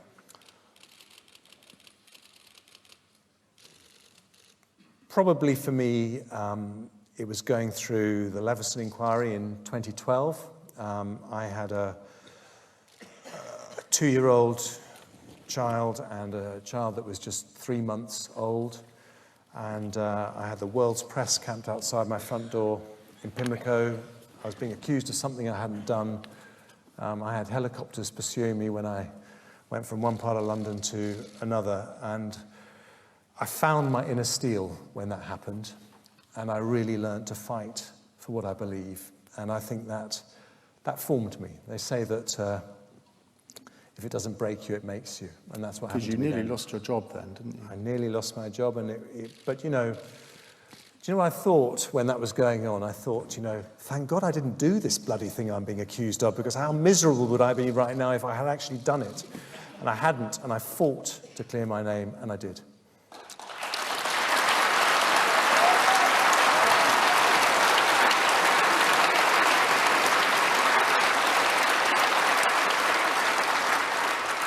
If you're wondering why I keep tapping at my phone, it's not so I can see what Twitter's saying about this event. It's because I've got a stopwatch on it, and so I try to keep the time fair. Now, let's go to questions. If we could have the lights up, please. Heather Singleton.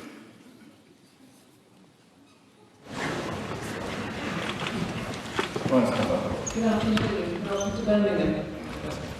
This question was for both of you. Are you looking to achieve a hard or soft Brexit? How can you get a rejected no deal through Parliament?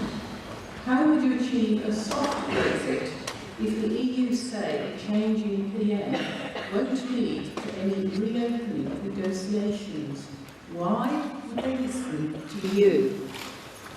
Heather, can you just put your hand up? Because I can't. She's up there. There you are, Heather. Hello. Hi. Well, look, I am aiming heart and soul to get a deal, because yesterday I was at an amazing company that manufactures steel wheels for off-road vehicles, and they've got about half the European market sewn up. Their margins, it employs about 350 people just outside Kidderminster. Their margins about 4%. A 10% tariff on their products would wipe them out. So there would be an economic impact of no deal. If that was the only way to deliver Brexit, then I'm afraid we have to do that, because that's what people have voted for, and we are a democracy first and foremost. But I would be aiming for a deal, and I believe I'm the candidate that's most likely to get a deal. If Parliament blocked a no-deal Brexit, I don't support that. I'm someone, as a negotiator, a business person, I always want to be able to walk away from a deal. I want no deal to be left on the table. But I hope Parliament would see that I'm a Prime Minister sincerely committed to getting a deal, and therefore they would understand if I came back and said that hasn't been possible. How would I persuade the Europeans to change their mind? It's going to be tough, and I'm not going to sit here as someone who wants to be Prime Minister and say this is going to be easy. But talking to European leaders, I haven't met a single one who doesn't want to find a way through this. And they say, if you come back with different ideas, a different approach, and you can demonstrate that it can get through Parliament, then they'll listen. And I think they would listen to a new British Prime Minister, and I think if we get this right, we can get the deal we need. Why would they listen to you rather than Boris Johnson? Well, I think it's for members of the Conservative Party to make that judgment, not for me. No, but I think you...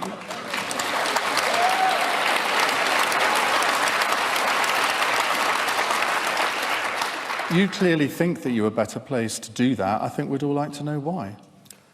Well, I've spent a long time, talking about my background, both inside government and outside government, and I think I've demonstrated that when it comes to negotiations, I can do difficult ones. I don't blink. I'm prepared to walk away. But to answer the question, for businesses in the West Midlands, it will be patently 1,000 times better to get a deal. And that's why I think a responsible Prime Minister should aim for that. But you see, some Brexiteers will say, well, it's OK, I hear what Jeremy Hunt says about, well, I would leave with no deal if it becomes patently clear that a deal is impossible to achieve. But they probably think at the last minute, given what you said about the dangers of a no deal on the economy, and you quoted, I think, in the BBC debate, an example of a farmer that you've met that would be affected. Could you, as a responsible Prime Minister, on the 31st of October, really say to the British people, yeah, I am going to take you out with no deal, and believe me, it's going to be an absolute disaster for you all? That's not what a responsible Prime Minister does, is it? Look, if we got to the 31st of October, and the EU have not shown any willingness to negotiate a better deal that can get through the House of Commons, that's not going to trap us in the customs union, then my judgment is that weighing those difficult options up, the political risk of no Brexit is far worse than the economic risk of no deal. And I would take us out of the European Union in that situation. But it wouldn't be 100%, but it would not be my choice. If we can avoid it, if we can get a deal, that is something that a responsible Prime Minister should aim for. Okay.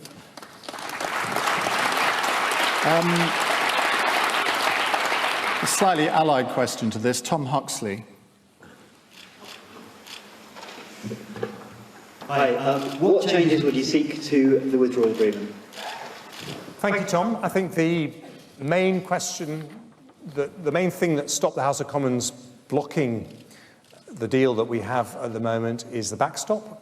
And it's not the principle that we should have a soft border between Northern Ireland and the Republic of Ireland. I think there's a very strong consensus in the House of Commons that it needs to remain a soft border with no border infrastructure. It is the fact that the agreement that we have at the moment commits us to remaining in the customs union effectively until the EU give us permission to leave. And that is not acceptable for Parliament.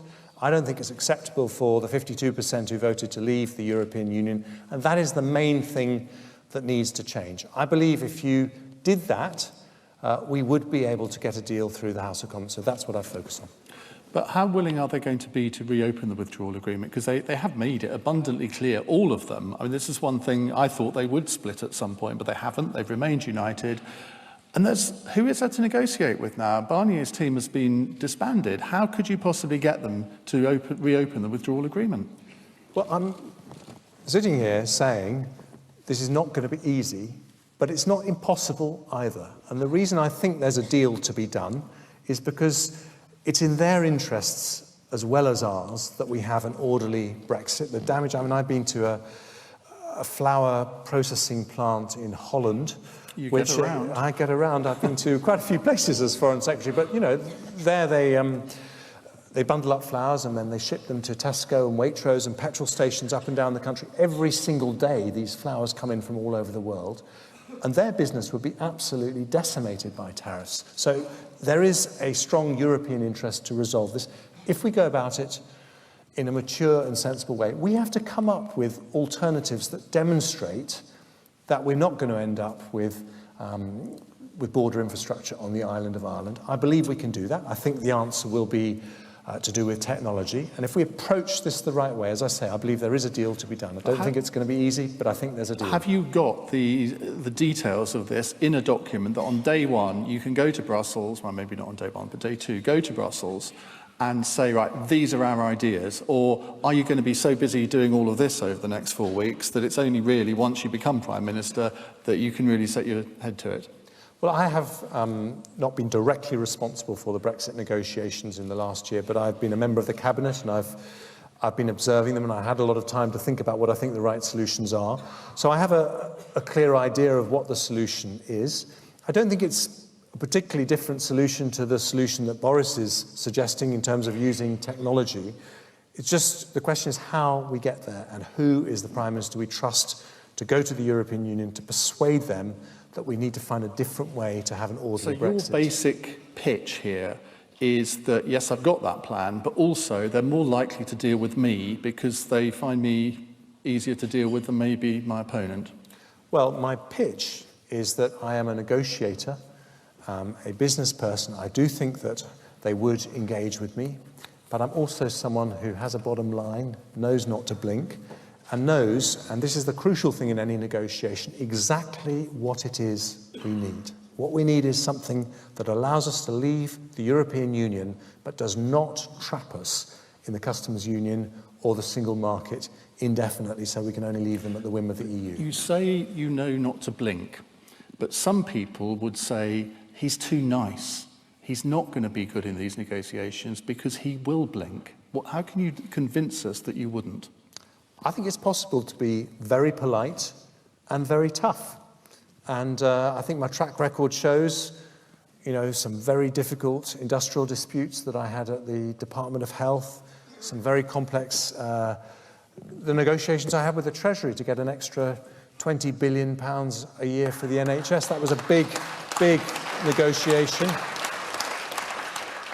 And you know, I had a bottom line. I would have left the government if I hadn't been able to secure what I knew the NHS and NHS staff needed given the pressures of an ageing population. So I think the advantage of the politeness is that people will talk to you, but by golly, I hope they don't underestimate you because I'm going to get that deal.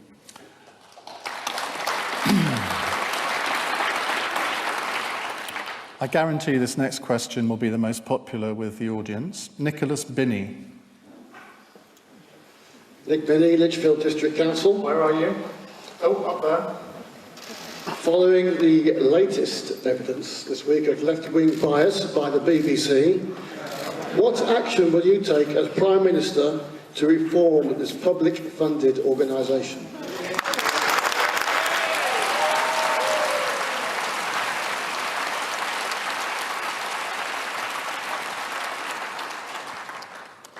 Well, I started at a disadvantage because I gave the BBC a licence fee settlement that did not slash their budgets and do all sorts of things that some people would have liked. Let me tell you what I won't do and what I will do. What I won't do is interfere with the BBC's editorial independence, because when I go around the world, people say that the most impressive thing about this country is that we are one of the most robust democracies on the planet, and they see that a state-funded broadcaster is holding politicians, whether government or opposition, to account. But what I will do is I will say to the BBC two things. I'll say to them, first of all, I expect you to cover how tough it is to set up a business just as much as how tough it is to live on benefits. Because if we're going to have a prosperous, successful society,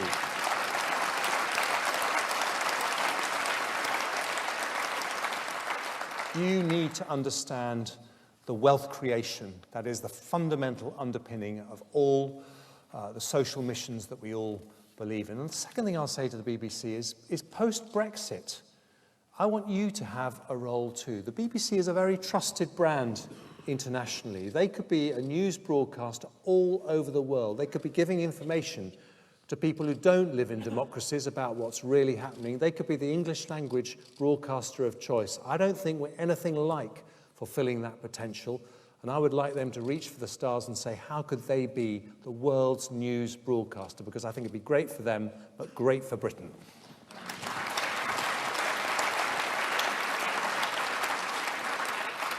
Do you think they are biased to the left?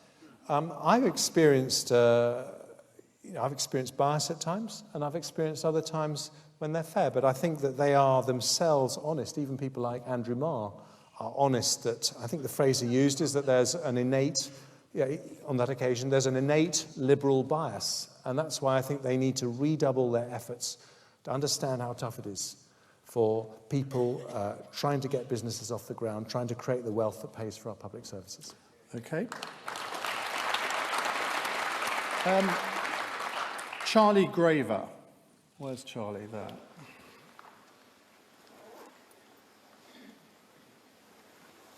As an 18-year-old looking to get a job in the next few years after university, how is your plan for Brexit and the economy going to ensure a strong graduate jobs market for young people?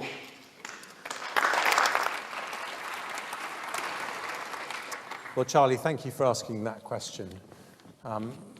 Let me say that my number one political priority is to get more people Charlie's age to support us, the Conservative Party, because, we, as the party of aspiration, we've created 1,000 jobs every single day since we've been in office in 2010. It's an extraordinary achievement. We don't get the credit for it, and too many of Charlie's friends don't understand that it's the Conservatives that create those opportunities for young people. It's Labour that destroys those opportunities.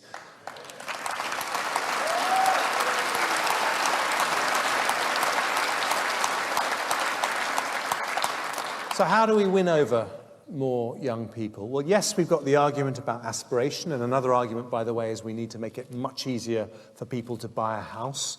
But people need to know that we're on their side when it comes to values. They need to know that we're going to do the right thing on climate change.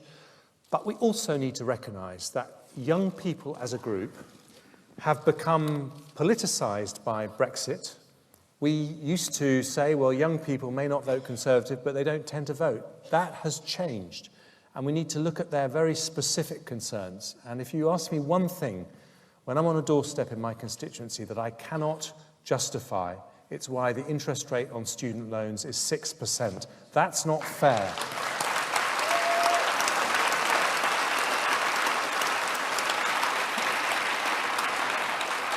So what will you do about it? Well, we've got to cut that interest rate.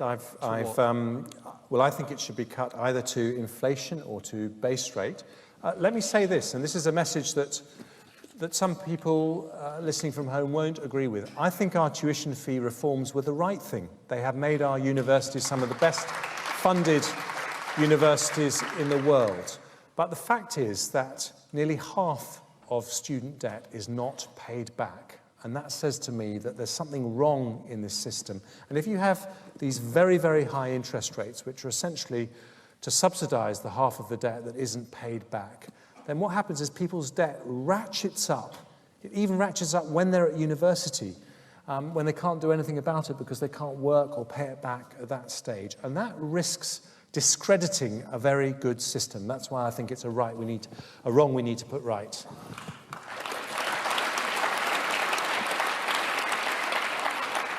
Charlie was talking about the graduate jobs market, but of course not everyone goes to university. Do you think a lot of youngsters have been let down over the last 10 or 15 years by them being encouraged to go to university when actually they would have been better off doing an apprenticeship or something else?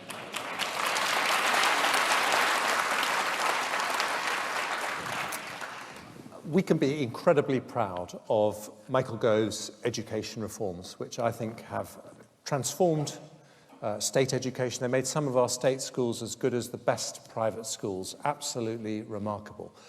But if we have a blind spot, it's not the 50% of school leavers who go to university, many of whom get, I think, one of the best educations in the world.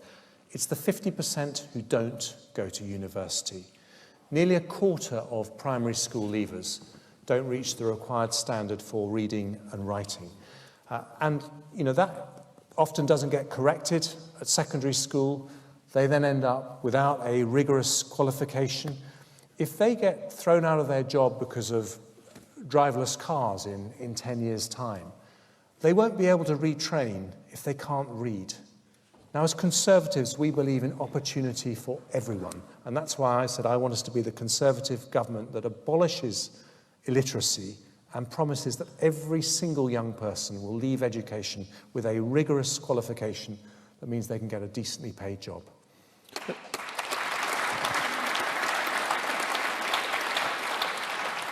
Nobody's going to disagree with any of that, but it is a bit motherhood and apple pie, isn't it? Because you can say, well, we have this aspiration, but how are you actually going to get there? Okay, well, we can talk policy. I won't give you a very long list, but one thing I would do is I would say that schools can't be good or outstanding in their Ofsted rating if they're not teaching all their children to read to the required level. I think it needs to be an absolute flaw when you have your inspection that you are doing what it takes to make sure people can read properly. Secondly, I would like to make sure we have the same rigour in the FE sector that we have in the schools sector. And I would say to the further education sector, there is more money on the table, but it's got to be a deal. We've got to know that what you're teaching people is so rigorous, so solid, that when people leave, they're going to be able to get a decently paid job. And what's a decently paid job? Well, for me, the average wage in this country is 27 grand. And I think everyone leaving our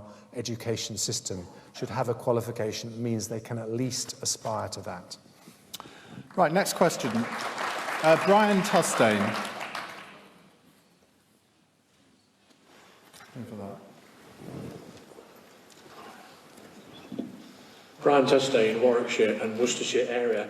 Mr Hunt, violent knife and gun crimes are simply epidemic on the streets of Birmingham and towns across the West Midlands and indeed the country. What actions would you take as Prime Minister to eliminate this issue? Well, I think Sajid Javid has made some very important proposals in this area. I think there's two things you have to do. First of all, you have to make sure, Brian, that we've got the right police numbers. And we had that period of austerity when we had that recession that was made so much worse by Labour. We had to make big cuts across the public services. And I think we probably brought down police numbers too much. And I think there was a delayed impact, and I think we're now feeling it. And the biggest way you stop knife crime is to make sure that the perpetrators know they're going to get caught. So that's the first thing. So just to be specific on that, though, Sajid Javid said he would commit to 20,000 extra police officers to bring us back to where we were in 2010. Boris Johnson just now said something a little similar. Would you make a commitment on that? I will make a commitment to extra police officers. I'm not going to make a commitment on the spot to an exact number, but I do think that there was a delayed impact. But I think there's something else, and it actually relates to the question that we talked about earlier, the causes of that knife crime. If those people left our education system with a decent qualification, as we've just been talking about, with hope that they can get on a ladder, they can get a decently paid job, then maybe they would choose a life different to the life of gangs on the streets. So I think we need to tackle those causes as well.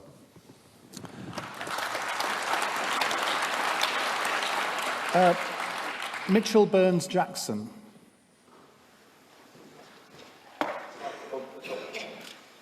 Due to the sharp rise in LGBT+ related hate crimes in the UK, how will you, as Prime Minister, not only protect members of the LGBT community, but also ensure that schools are not held to ransom over the teachings of same-sex relationships?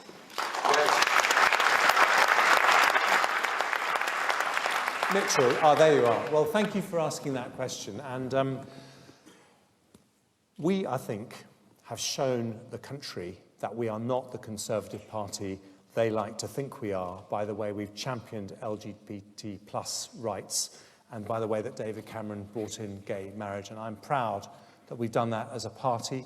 And I think that shows our modern, compassionate, Conservative approach. But we're not there yet. You're absolutely right. One of the tensions that we have to deal with is that in some schools, parents are reluctant for children to be taught about people's basic rights. And for me, my reason for my views on this was that when I was at school, on my very last day, one of my very best friends told me that he was gay. And he had kept it secret for the whole time that we'd been friends together. It was like he was burying a guilty secret. And he only felt he could tell me on the day that we were leaving that school and we may never see each other again. And that really made me think. And for me, being gay it's like being left-handed. It's something that you're born with. It's not something you choose. It's not something you can change. And that's why we have to recognize every child.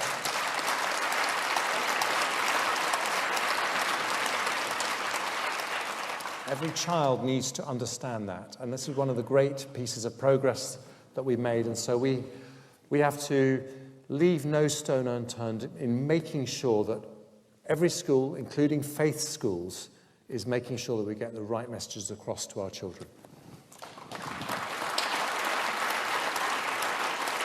And what about the issue that we all know about in Birmingham at the moment, where parents in a particular school, but this is not just only in Birmingham, object to their primary school-age children being taught about the fact that not everyone has a mother and a father? What do you do as a government about that? Well, I'm afraid you just have to insist that the schools will teach what is right. And this is a country where we do not accept prejudice against people who are gay, and I'm afraid they have to understand that. But the problem is that traditionally, Conservatives have always believed that parents know best how their children should be educated. And if the parents object to that, should they not have the right to say that their children shouldn't be taught those things? But of course, as Conservatives, we always trust parents. And there's a tension here, but we also have to think about the rights of the children in those schools, including some children who themselves may be gay, and their need to understand that this is a society that is going to be completely colourblind. It's going to be completely blind to people's sexuality, and that is a great social advance that we've made, and we must defend it. So,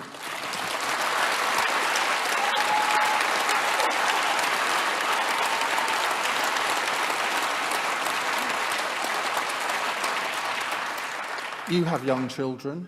presumably, therefore, you're happy for them to be taught about same-sex relationships in primary school? Absolutely. And I remember taking my, going to pick up my son from a birthday party, and I said, just take me to the mummy and the daddy so I can thank them for the party. And he said, oh no, she hasn't got a mummy and a daddy, she's got two mummies. And he was completely relaxed about it, didn't think it was remotely surprising or unusual. And that is a happy family.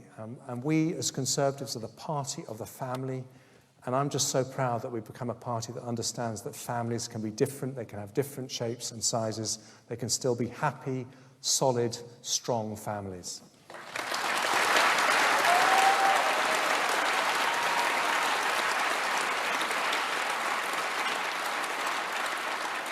I don't know if I'm going to pronounce this right. Michael Series? Where's that?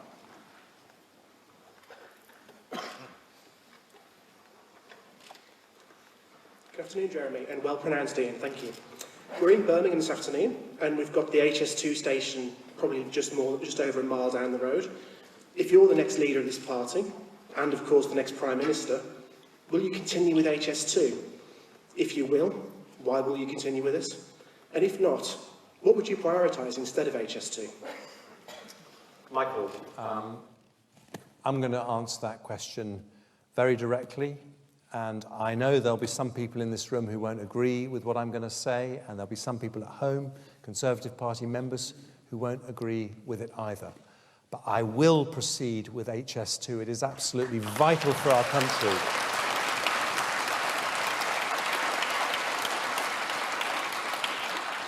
And there are two reasons why. First of all, at the point of Brexit, the world is looking at us. They're saying, what sort of economy are you going to be? Are you going to be an economy that still can't do big infrastructure projects, even though in Japan they had their first high-speed rail in 1964, 2 years before I was born.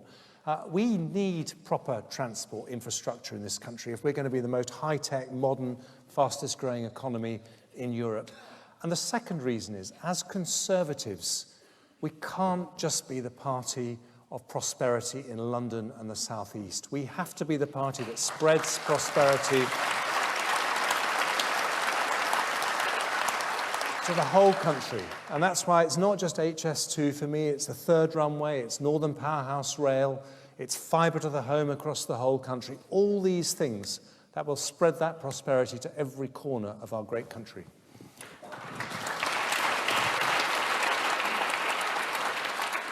Would you like to speed up the development of the second and third stages of HS2?